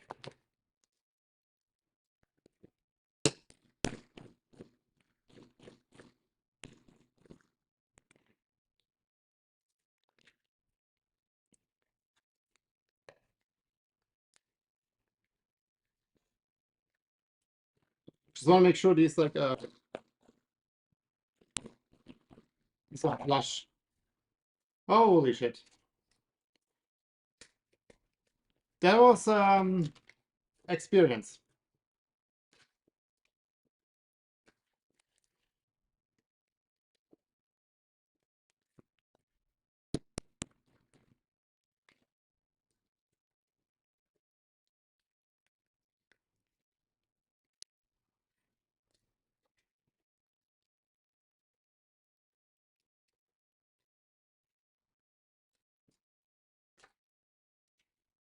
Yeah, I need an Allen key for this one.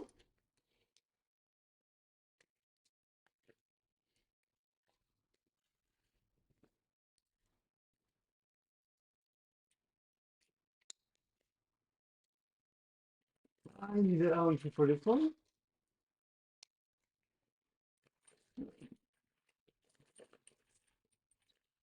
Okay, so I think the other side will be significantly easier.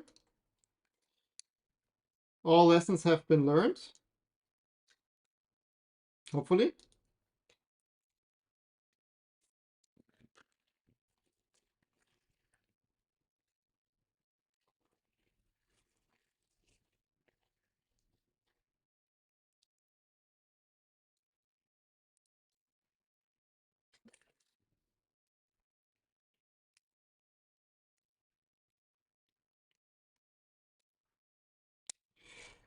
Yeah, also these screws I have to swap out then basically when I get the other ones.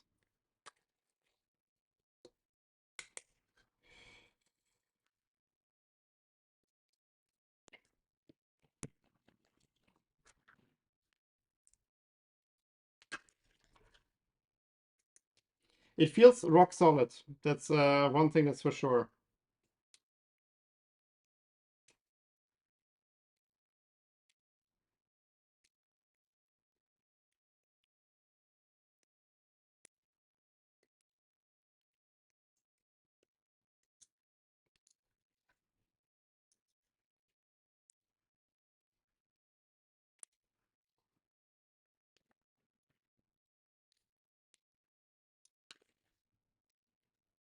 You see all these shavings here is all like ABS that got like pushed out from the rod.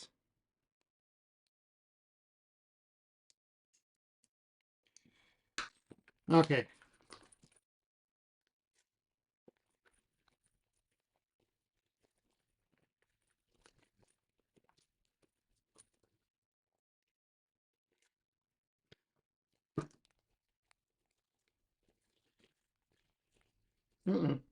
Stay out here.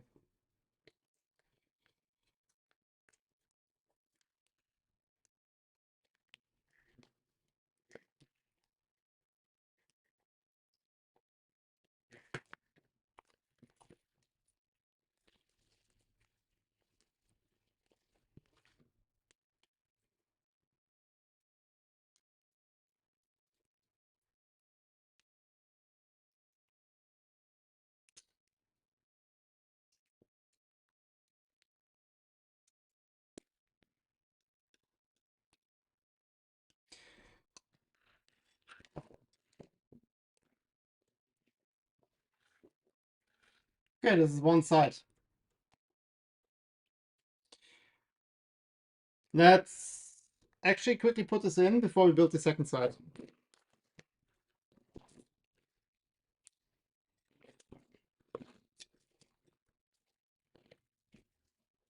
Just to be sure that everything is correct. So now cat logic, hammering next to cat, no problem.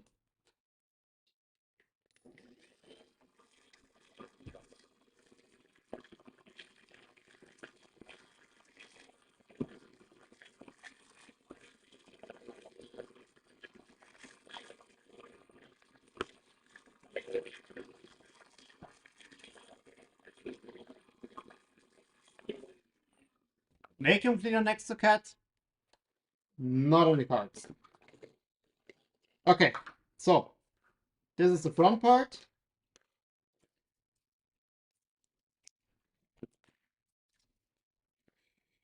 Let's start it.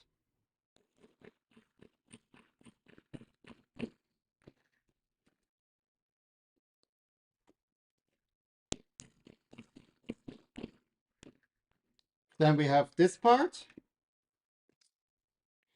which goes in this way.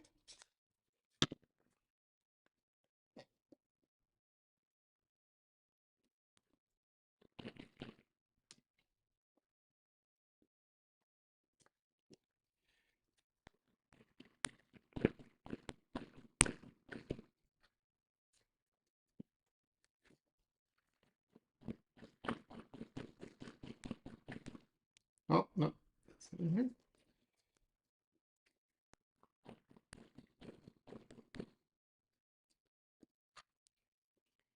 Yeah, now it's in.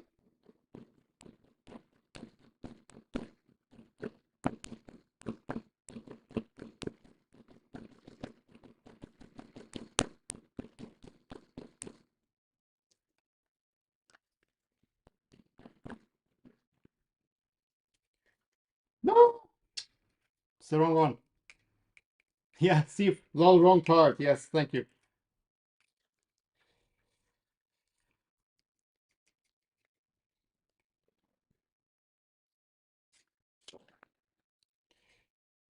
Fuck me.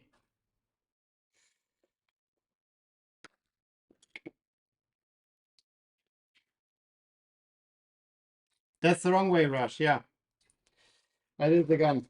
Okay. I did it again.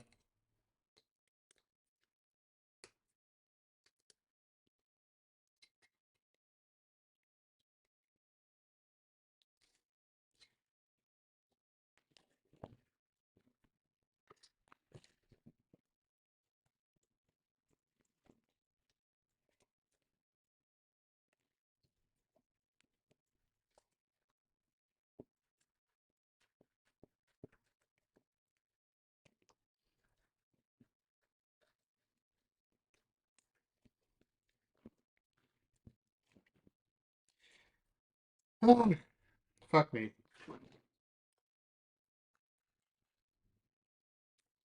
I need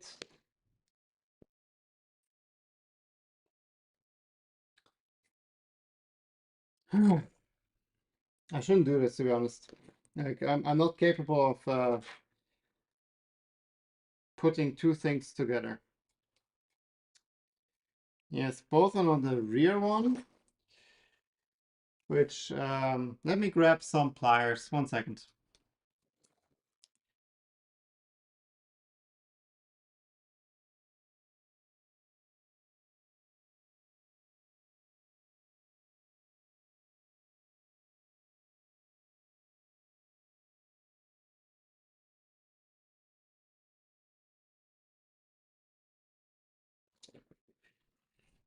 I'm really not qualified for doing this. Um,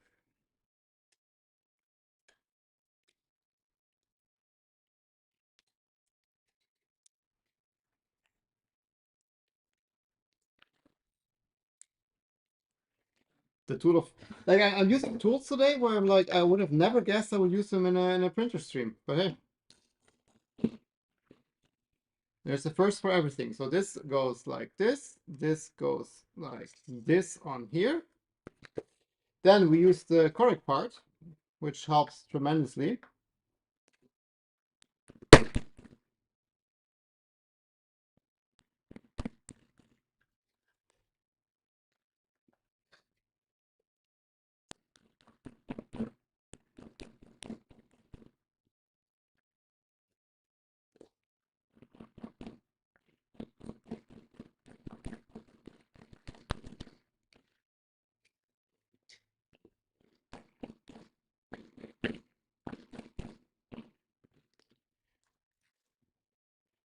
Yeah, I need to put it in like quite a bit.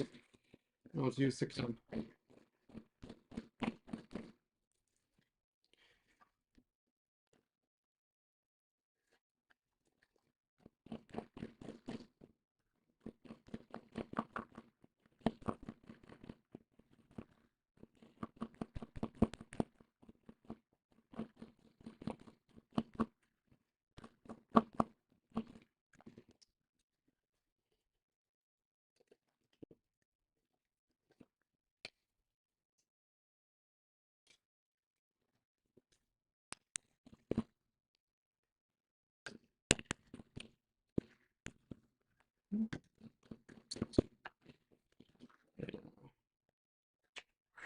Yeah, it would be like if I would have bigger clamps, that would be ideal.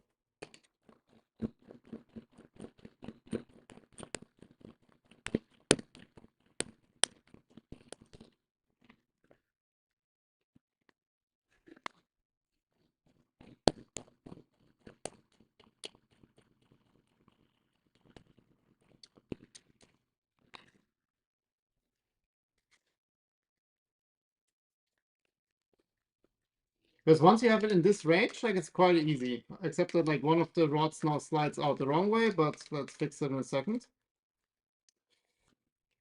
Um,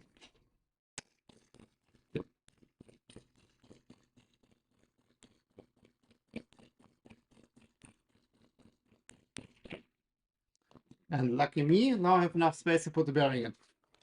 Because I forgot that as well.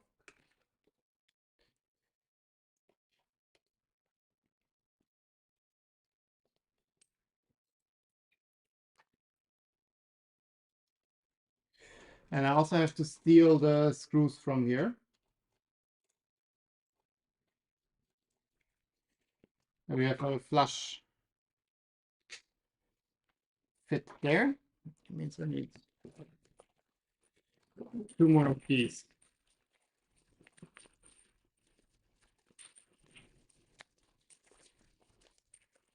I have suspicion we need 0 of these screws in the entire build. It's all like countersunk ones. That is my suspicion.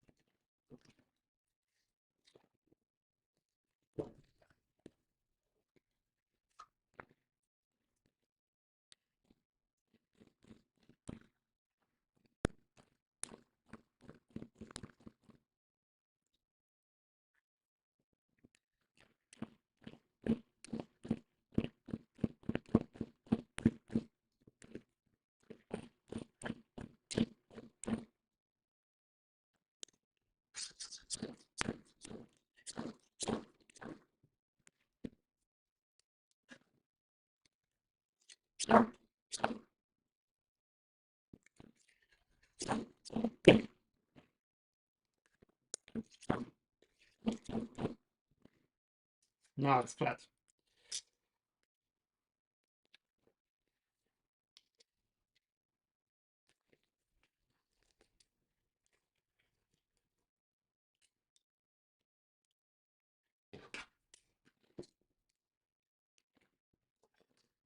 Oh, that was the right one.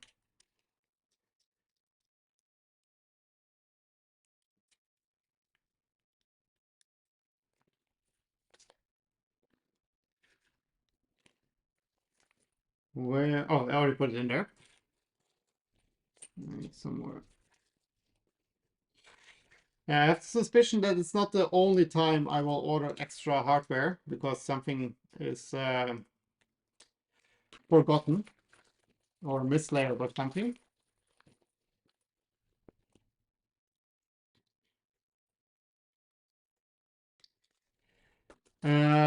Steve, there's no way you need to use the hammer for this. Either ream the parts out with drill bit or 600. Yeah, that was the question I asked in the beginning. Do you think I can drill this out? Because I think it is supposed to be, because like there's no tolerance in the part. Like the part has zero tolerance. And the suspicion I have is that this is on purpose, that it is very, very tight on purpose to make it very stiff. So I don't dare drilling it out, to be honest, because it could or give us problems later on. But I agree, this is quite nuts. Like this is not how printed parts should go together. I think it is a lot tighter than it should be because of the ABS. Oh, we said we don't want the screws in here yet. I think it's a lot tighter than it should be because like the parts were not designed for ABS most likely. And due to the ABS shrinkage, like it's even tighter than it's supposed to be.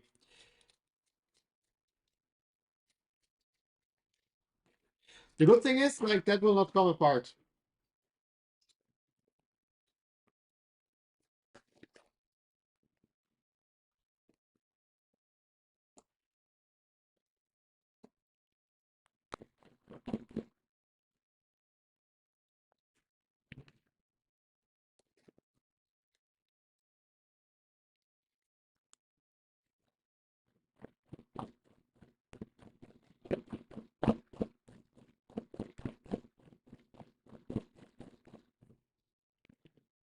Ah, now it happens. I should disconnect. I expected this to happen actually earlier. That's still okay.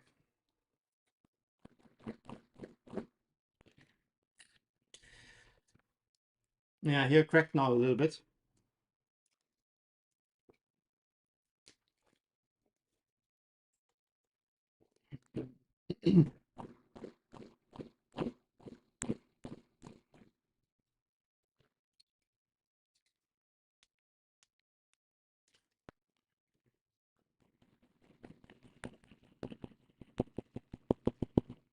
Yeah, should be fine. That will be fine.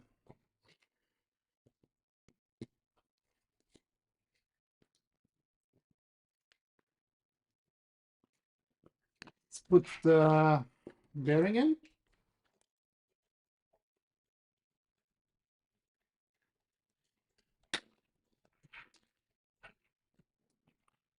Oh, I still have it tight on top here. Also these.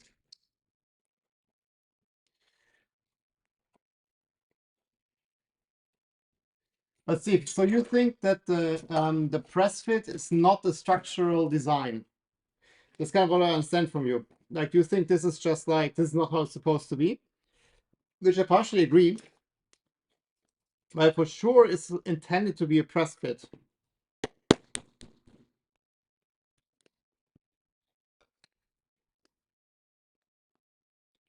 And if I ream it out, it's not a press fit anymore.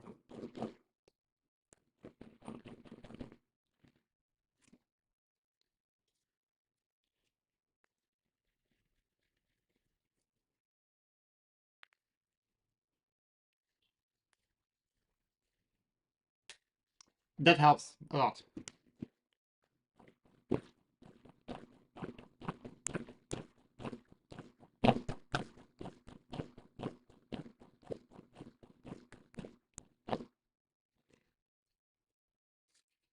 Almost.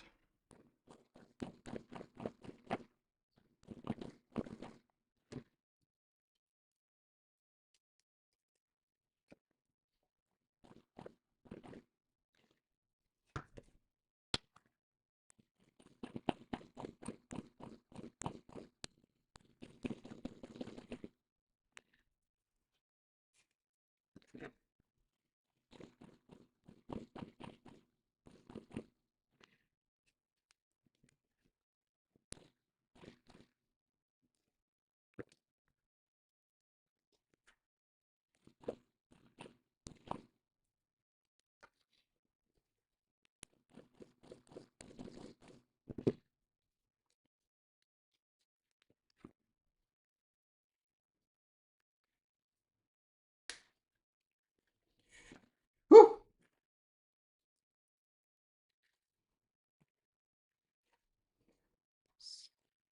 I'm very happy that this is done. This is like the most intense printers I ever built. Could always use dab of superglue if needed. Yeah, it's true. That would be like one way to do it in the end, to just use superglue to like strengthen it again. I think this is the most stable. Like, I mean, this is like super stiff.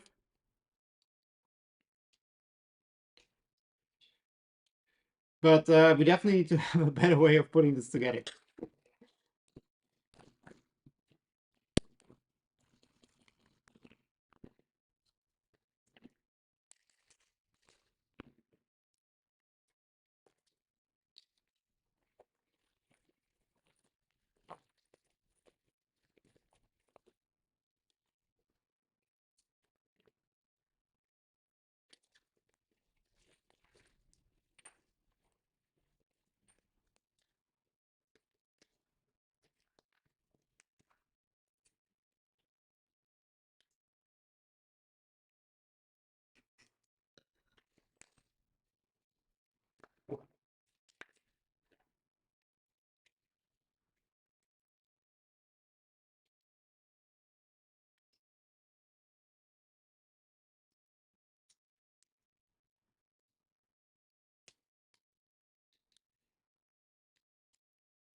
Uh,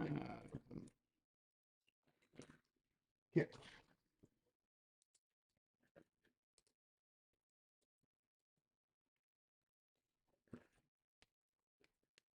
Oh, that's cross threading here. So let's get it back up.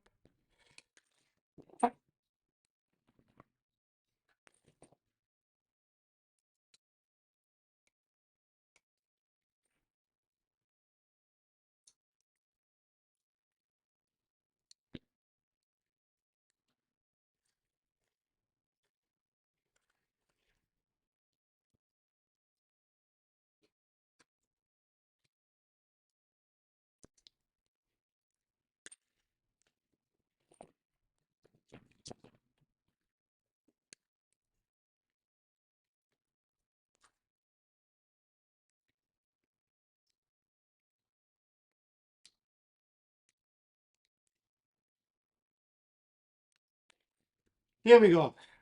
2 parts. Okay. Let me quickly clean up, and I need like a 10-second break.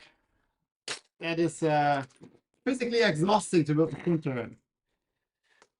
Hi TP, thought I'd drop in and give a like, wondering, working on my 2.4 printer right now, trying to get the dang canvas working with the M8P 2.0. I do have GitHub.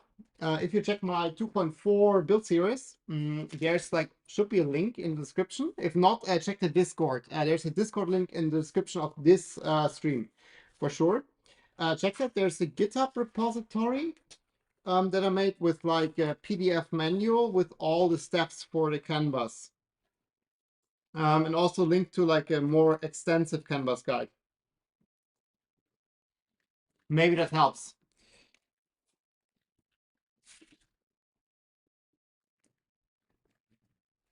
Oh, that also goes here.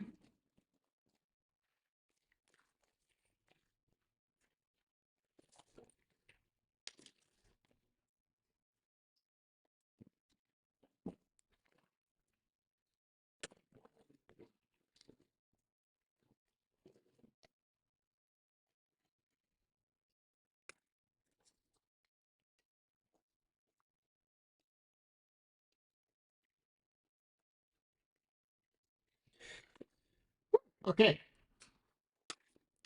The only problem is now, because we now installed the bearings in this like glider already, we have to take these completely off.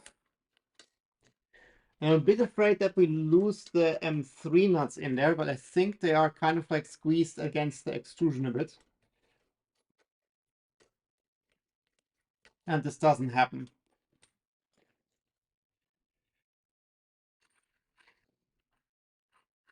That's the wrong one. So the short arm is on front.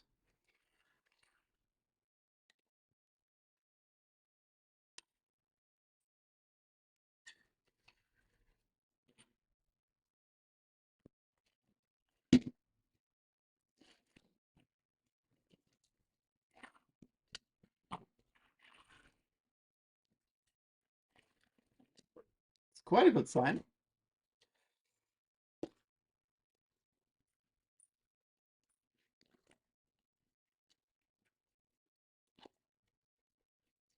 Oh yeah, the nuts are still there. That's also a good sign. We should squeeze these rods down. Well, I have the hammer. Maybe let's just give it like a...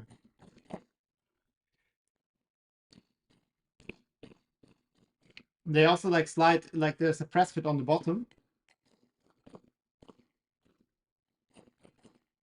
So I should use that.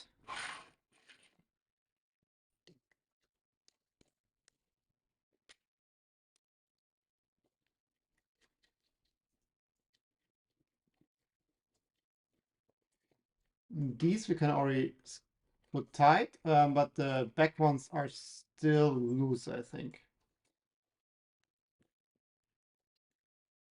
And here I need to be very careful at the moment because like the way the parts design is for like a flathead screw, like here. And if I now use the button head screw, yeah, the socket screw, and I force it in, I might split the part. So I need to be a bit careful. It's quite a good sign.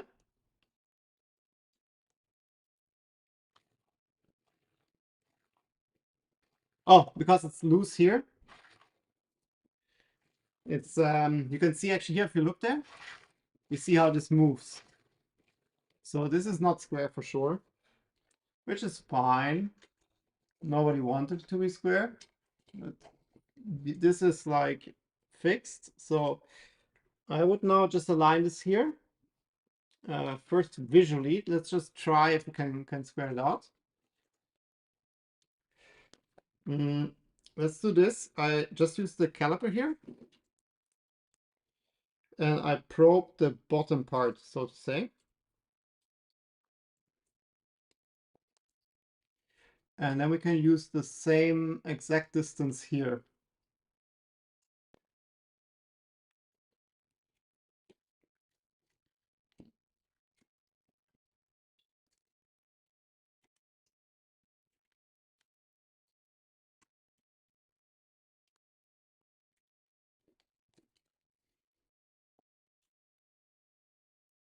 So these should now be perfectly vertical.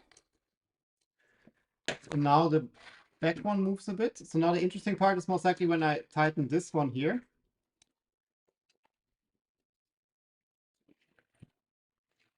That should be okay. Also here on the bottom, we still have it loose. Let me also tighten this one here.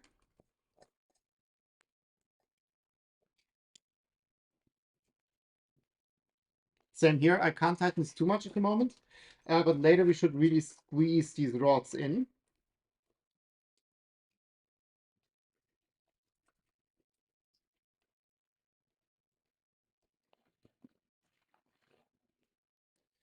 And now let me loosen this one here again, because we tightened it before the rods were fixed on the bottom.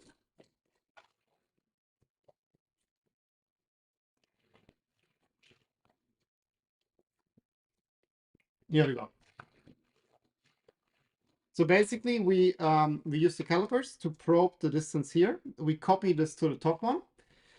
We tighten all the rods on the green parts, and then we leave this one loose. So the two screws here on the black part are loose. Then you just move it up, and then wherever this lands, you just tighten that. And now you know that these two rods are perfectly parallel.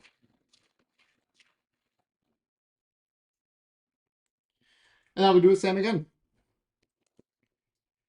So we take these out.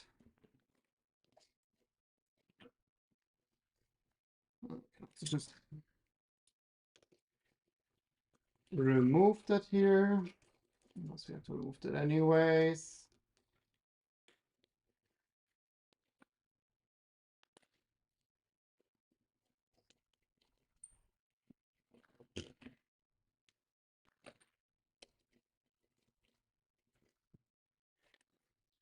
Then we put the rods in.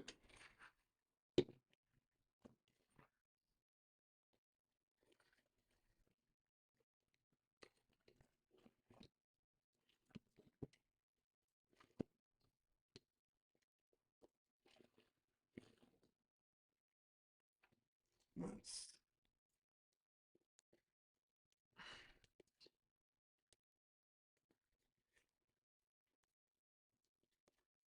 tighten it. Same here. Let me just tap that. So here it's like completely in, but here it's not.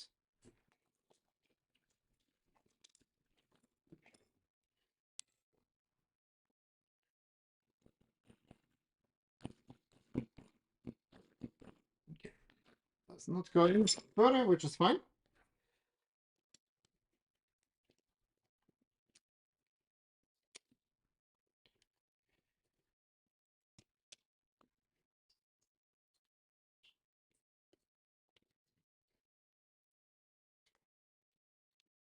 No, I think here we lost the nut. Maybe because they're a little bit loose here. Let me just try to tighten it a bit. The nut is maybe forced to the front, but otherwise we have to take this one off.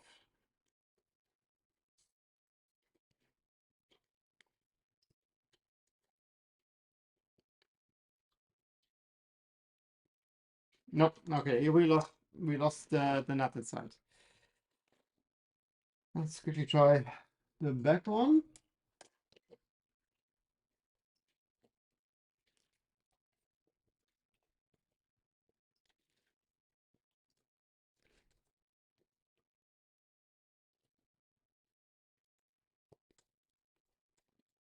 Yeah. Curious that it worked on this side. Because this is exactly what I feared, that we would lose the nut here. So I think it would be smart to super glue the nut a little bit.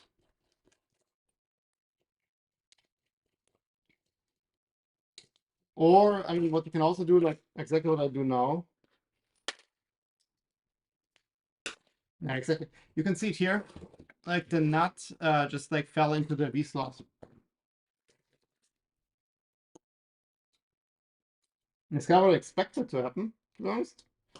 So I was very surprised when the other side it didn't happen. But okay, I think then the proper order is just like you leave them out until this exact step now here.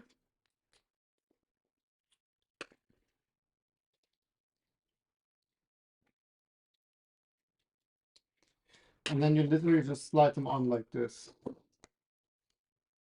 Just have to make sure that the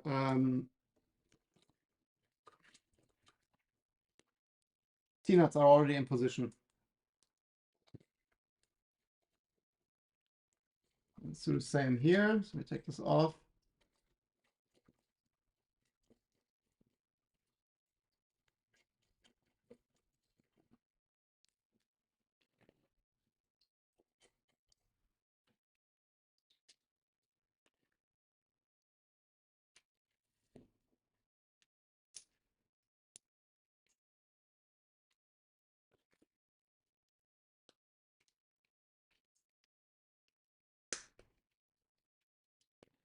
Now these are both in again, and then we can just slide it back on.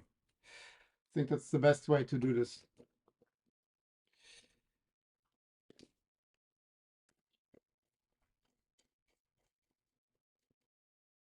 I'm going to check out the Discord and the GitHub. I've run through a video a couple of times. Double check you're using Canvas on PD0, PD1. There's a lot of people put PB. Yeah, I think that's something you need to pay attention to.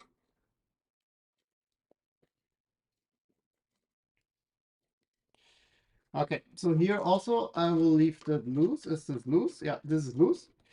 Let's do the same copy action here. So this is exactly the same. That's good.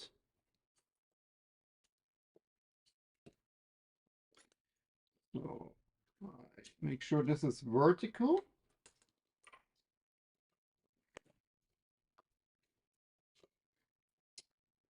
Double check. Looks good.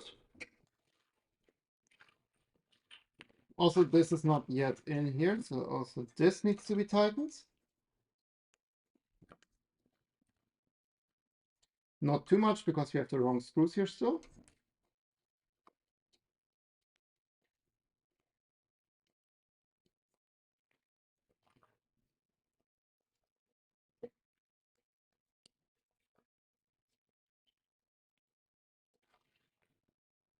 Then let's move it up. It doesn't move a lot, which is like a very good sign actually, I think.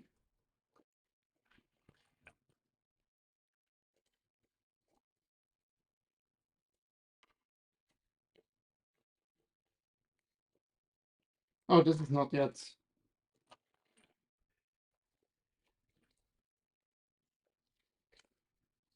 Can we see if it magically works?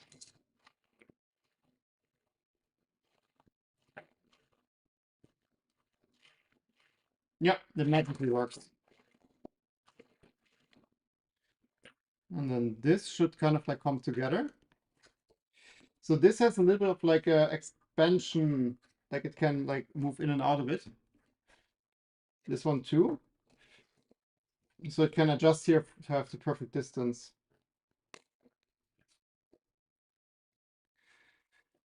Woo!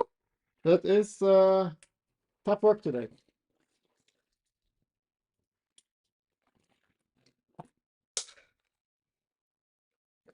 Okay, let's check the next step.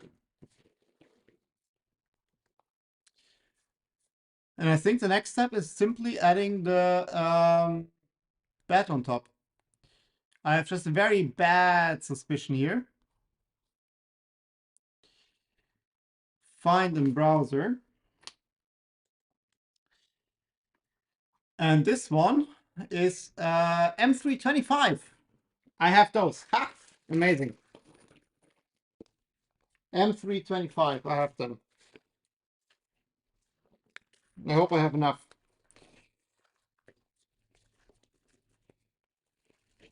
But I think I just have like 1, 2, 3, 4, 5, 6, 7, 8, 9, 10, 11, 12.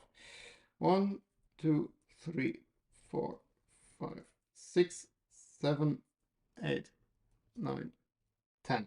Oh, I think these are longer ones on the corner. This is most likely find in browser. M40. Yeah, okay, perfect. Yeah, I don't have enough. M3, M40, and there are like 4 in the corners. Yeah, perfect.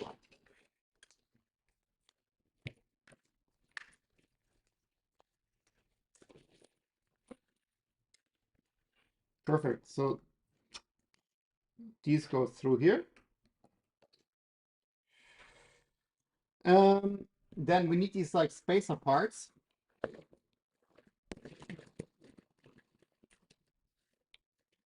which are green in the design. For some reason, I have them black.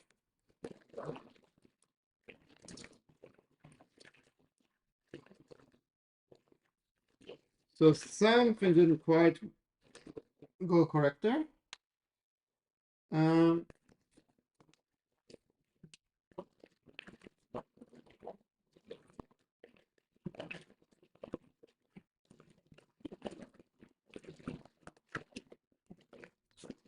let's see, I have 6, 7 at the moment.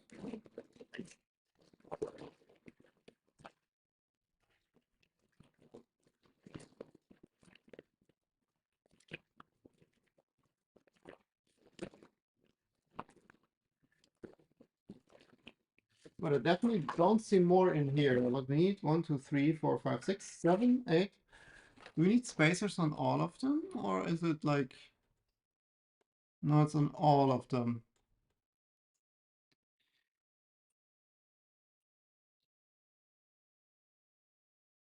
No matter how organized my 3 pins are, I always have trouble finding the exact piece I'm looking for. Yeah. And this is not the only box.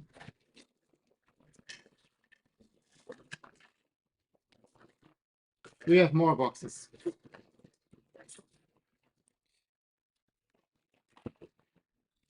But these are all parts I didn't want to use. Ah, but yeah, here they are. So they're still in here. So it's like 3 more.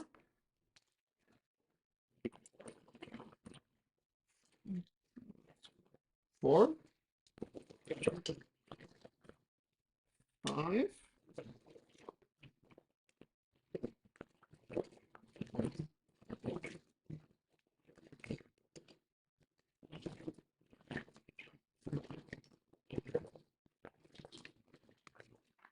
Okay, I think that's it. The fun part is like these parts we will not use. I printed them in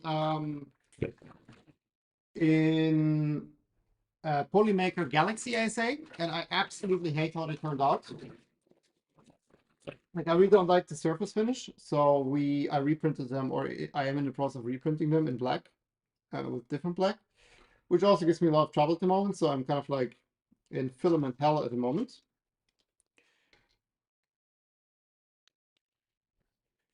I fear we are missing 1. There must be 1 more in this box.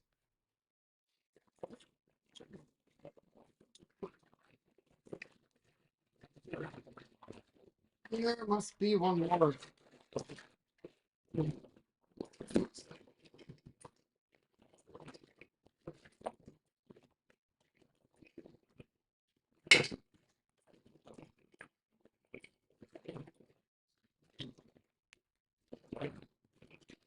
It's not in here.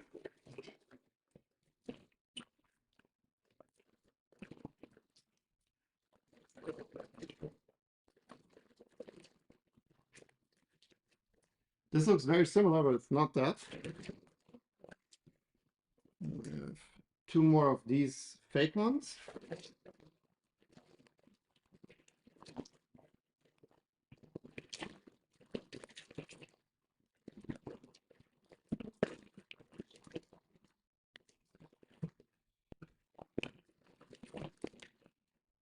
Nope.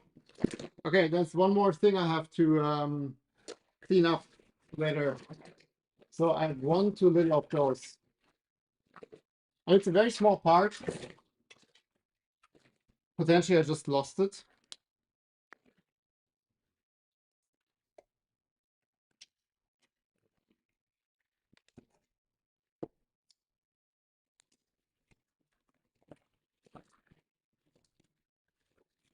Maybe in here? It would be weird.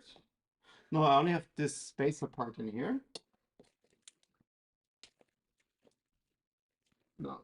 Okay, was worth a try. Cool. Heat bed. So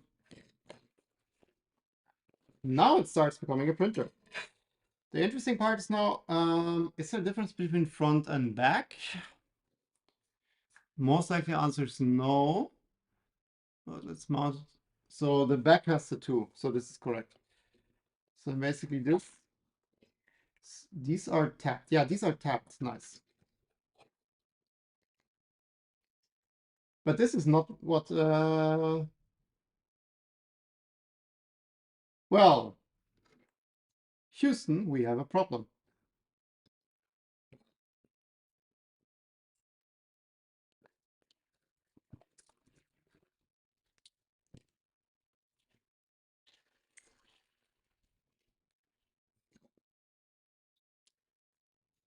Why did I not notice that before? That's not, that doesn't fit. That's the wrong part.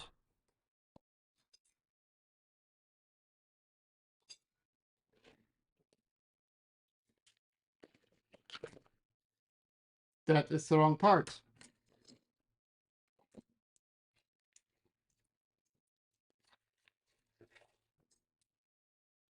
Yeah, it's for MK3.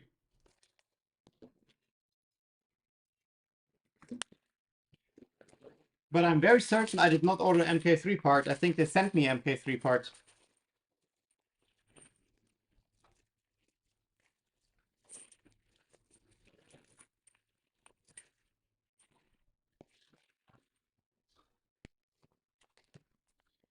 Let me check what I ordered. Give me a second.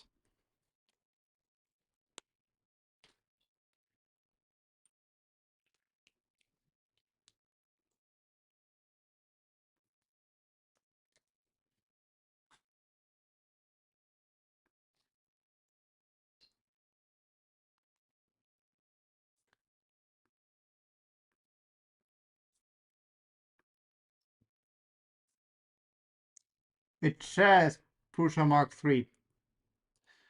So that was, how the fuck did that happen?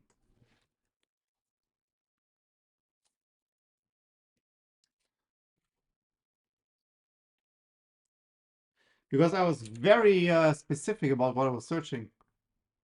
And they look almost identical, to be fair.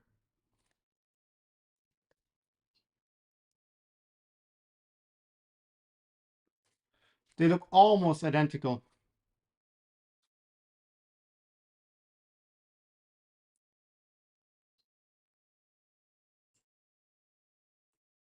This is the correct part.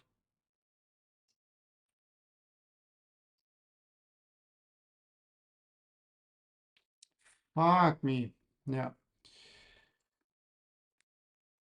This one is a Prusa Mini part.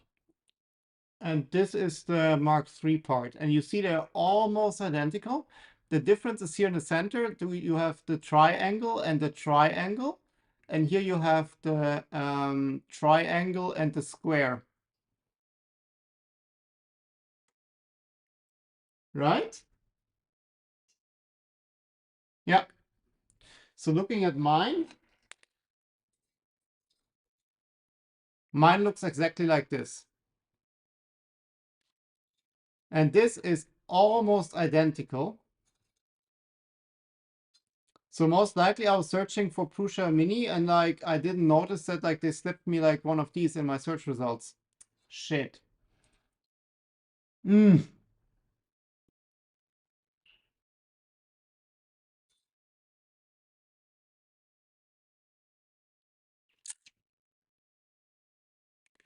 For the sake of Rubbermaid clear stackable containers, entire warm build fits in a stack about 1 foot by 3 feet wide, and all of them are clear. It sounds like a nice solution. Industrial mechanic by trade, and you won't find me doing it on the job. I lose everything at home. Yeah. Well, yeah, that's quite shit. I'm not quite sure how to proceed. So basically, I need to order the part. Um, so I guess next time we build the Prusa Mark III.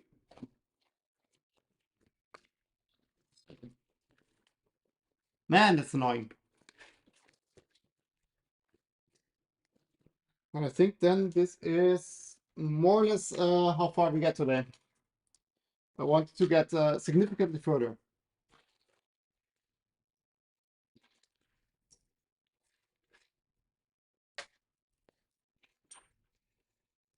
But I don't think like without that bad we can continue. And I don't have the printed part yet.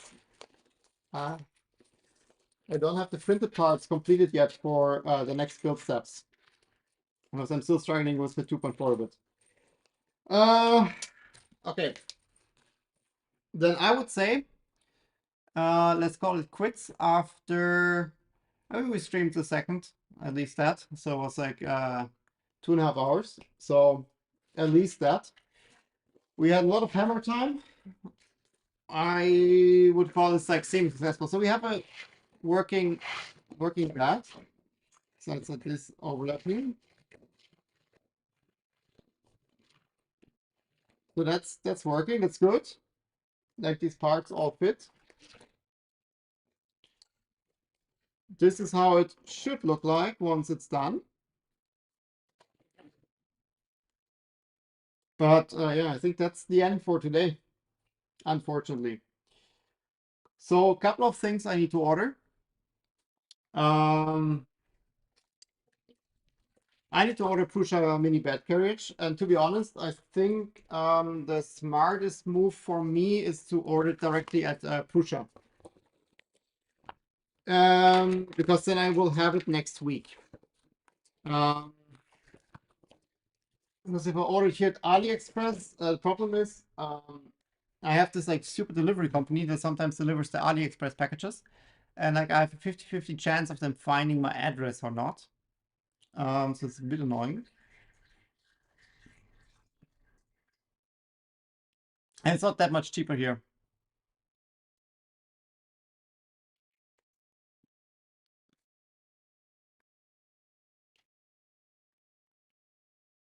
This one would be cheaper, 10 euros. But like, yeah, might not be here next week. So, well, if I had a CNC now, Ravenkeeper, yes, I could like make my own. That is true. Then I could make my own. But this works so far. This works good, and I am already quite happy with this. So I need the screws, and I need the bed. Oh, it's really like I'm really annoyed right now. But like to be honest, like the description I ordered is not. I mean, it's kind of clear. It says E3, but still.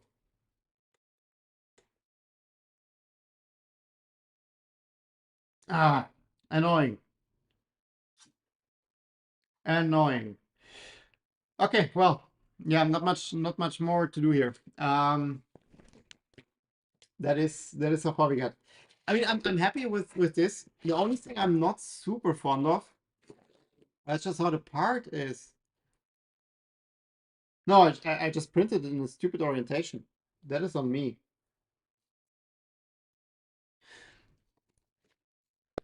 What happened here? So this part is flat on this side.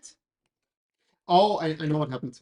So the part is flat on this side, but I printed it on this side here because like there's a curve, like a curve here. And I was like, oh, I want to have the curve nice. So I printed it on this side. Now I have a very ugly overhang here. But I don't have this material anymore, so I can't reprint that. Because these I printed flat on the surface here and they look very nice, but this one has now like this very ugly overhang here. But yeah, that is now what it is. Who could knew that this is directly facing the front? I don't think you will see it later that much under the bat, but still, a bit of like a ugly duckling. If it takes time to arrive, how bad is it to use a printed Prusa mini bed frame and just swap it out when the new one comes? Yeah, to be honest, let's just check at Prusa. The thing is, like on AliExpress, I pay now 30 euros.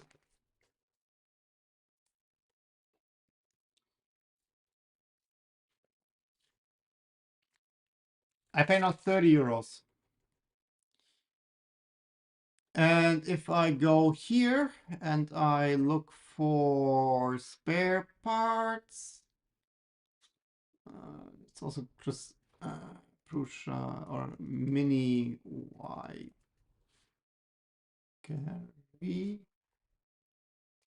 carriage. That's this one here. 35 euros. So I don't save a lot of money from AliExpress. The thing is, shipping here will be on top. This is not my zip code, but it's a random one. Oh, you don't see it anyways. So I will have 11 euros on top shipping, so I pay total 46. What I can do though, I still have like voucher codes from printables, like for free filament. So I just order like 2 spools of filament with it, and I think I'm having a deal.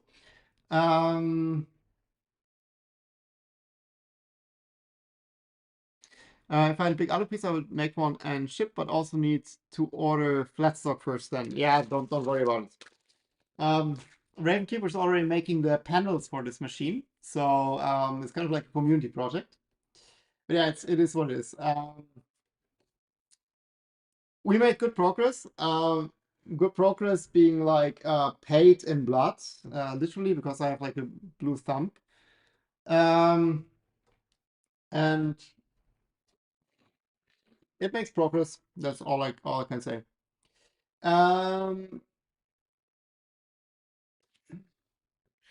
Is there anything we can do?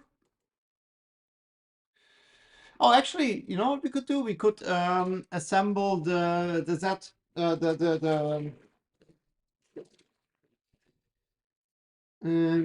we could assemble this here, like the drive. I think I have all the parts for that. I know I have all the parts for that.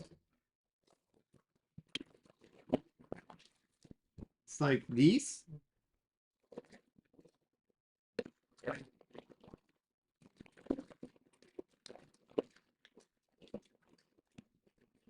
Let's do that.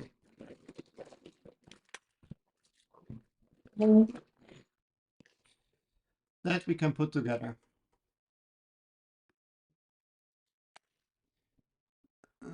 Let's see, this is find in browser M330. Ah, that's the same wrong screw again. Okay, then let's not put them together because I have to take them apart again. Because like it's literally like the 2 screws and I have to take them apart again. So I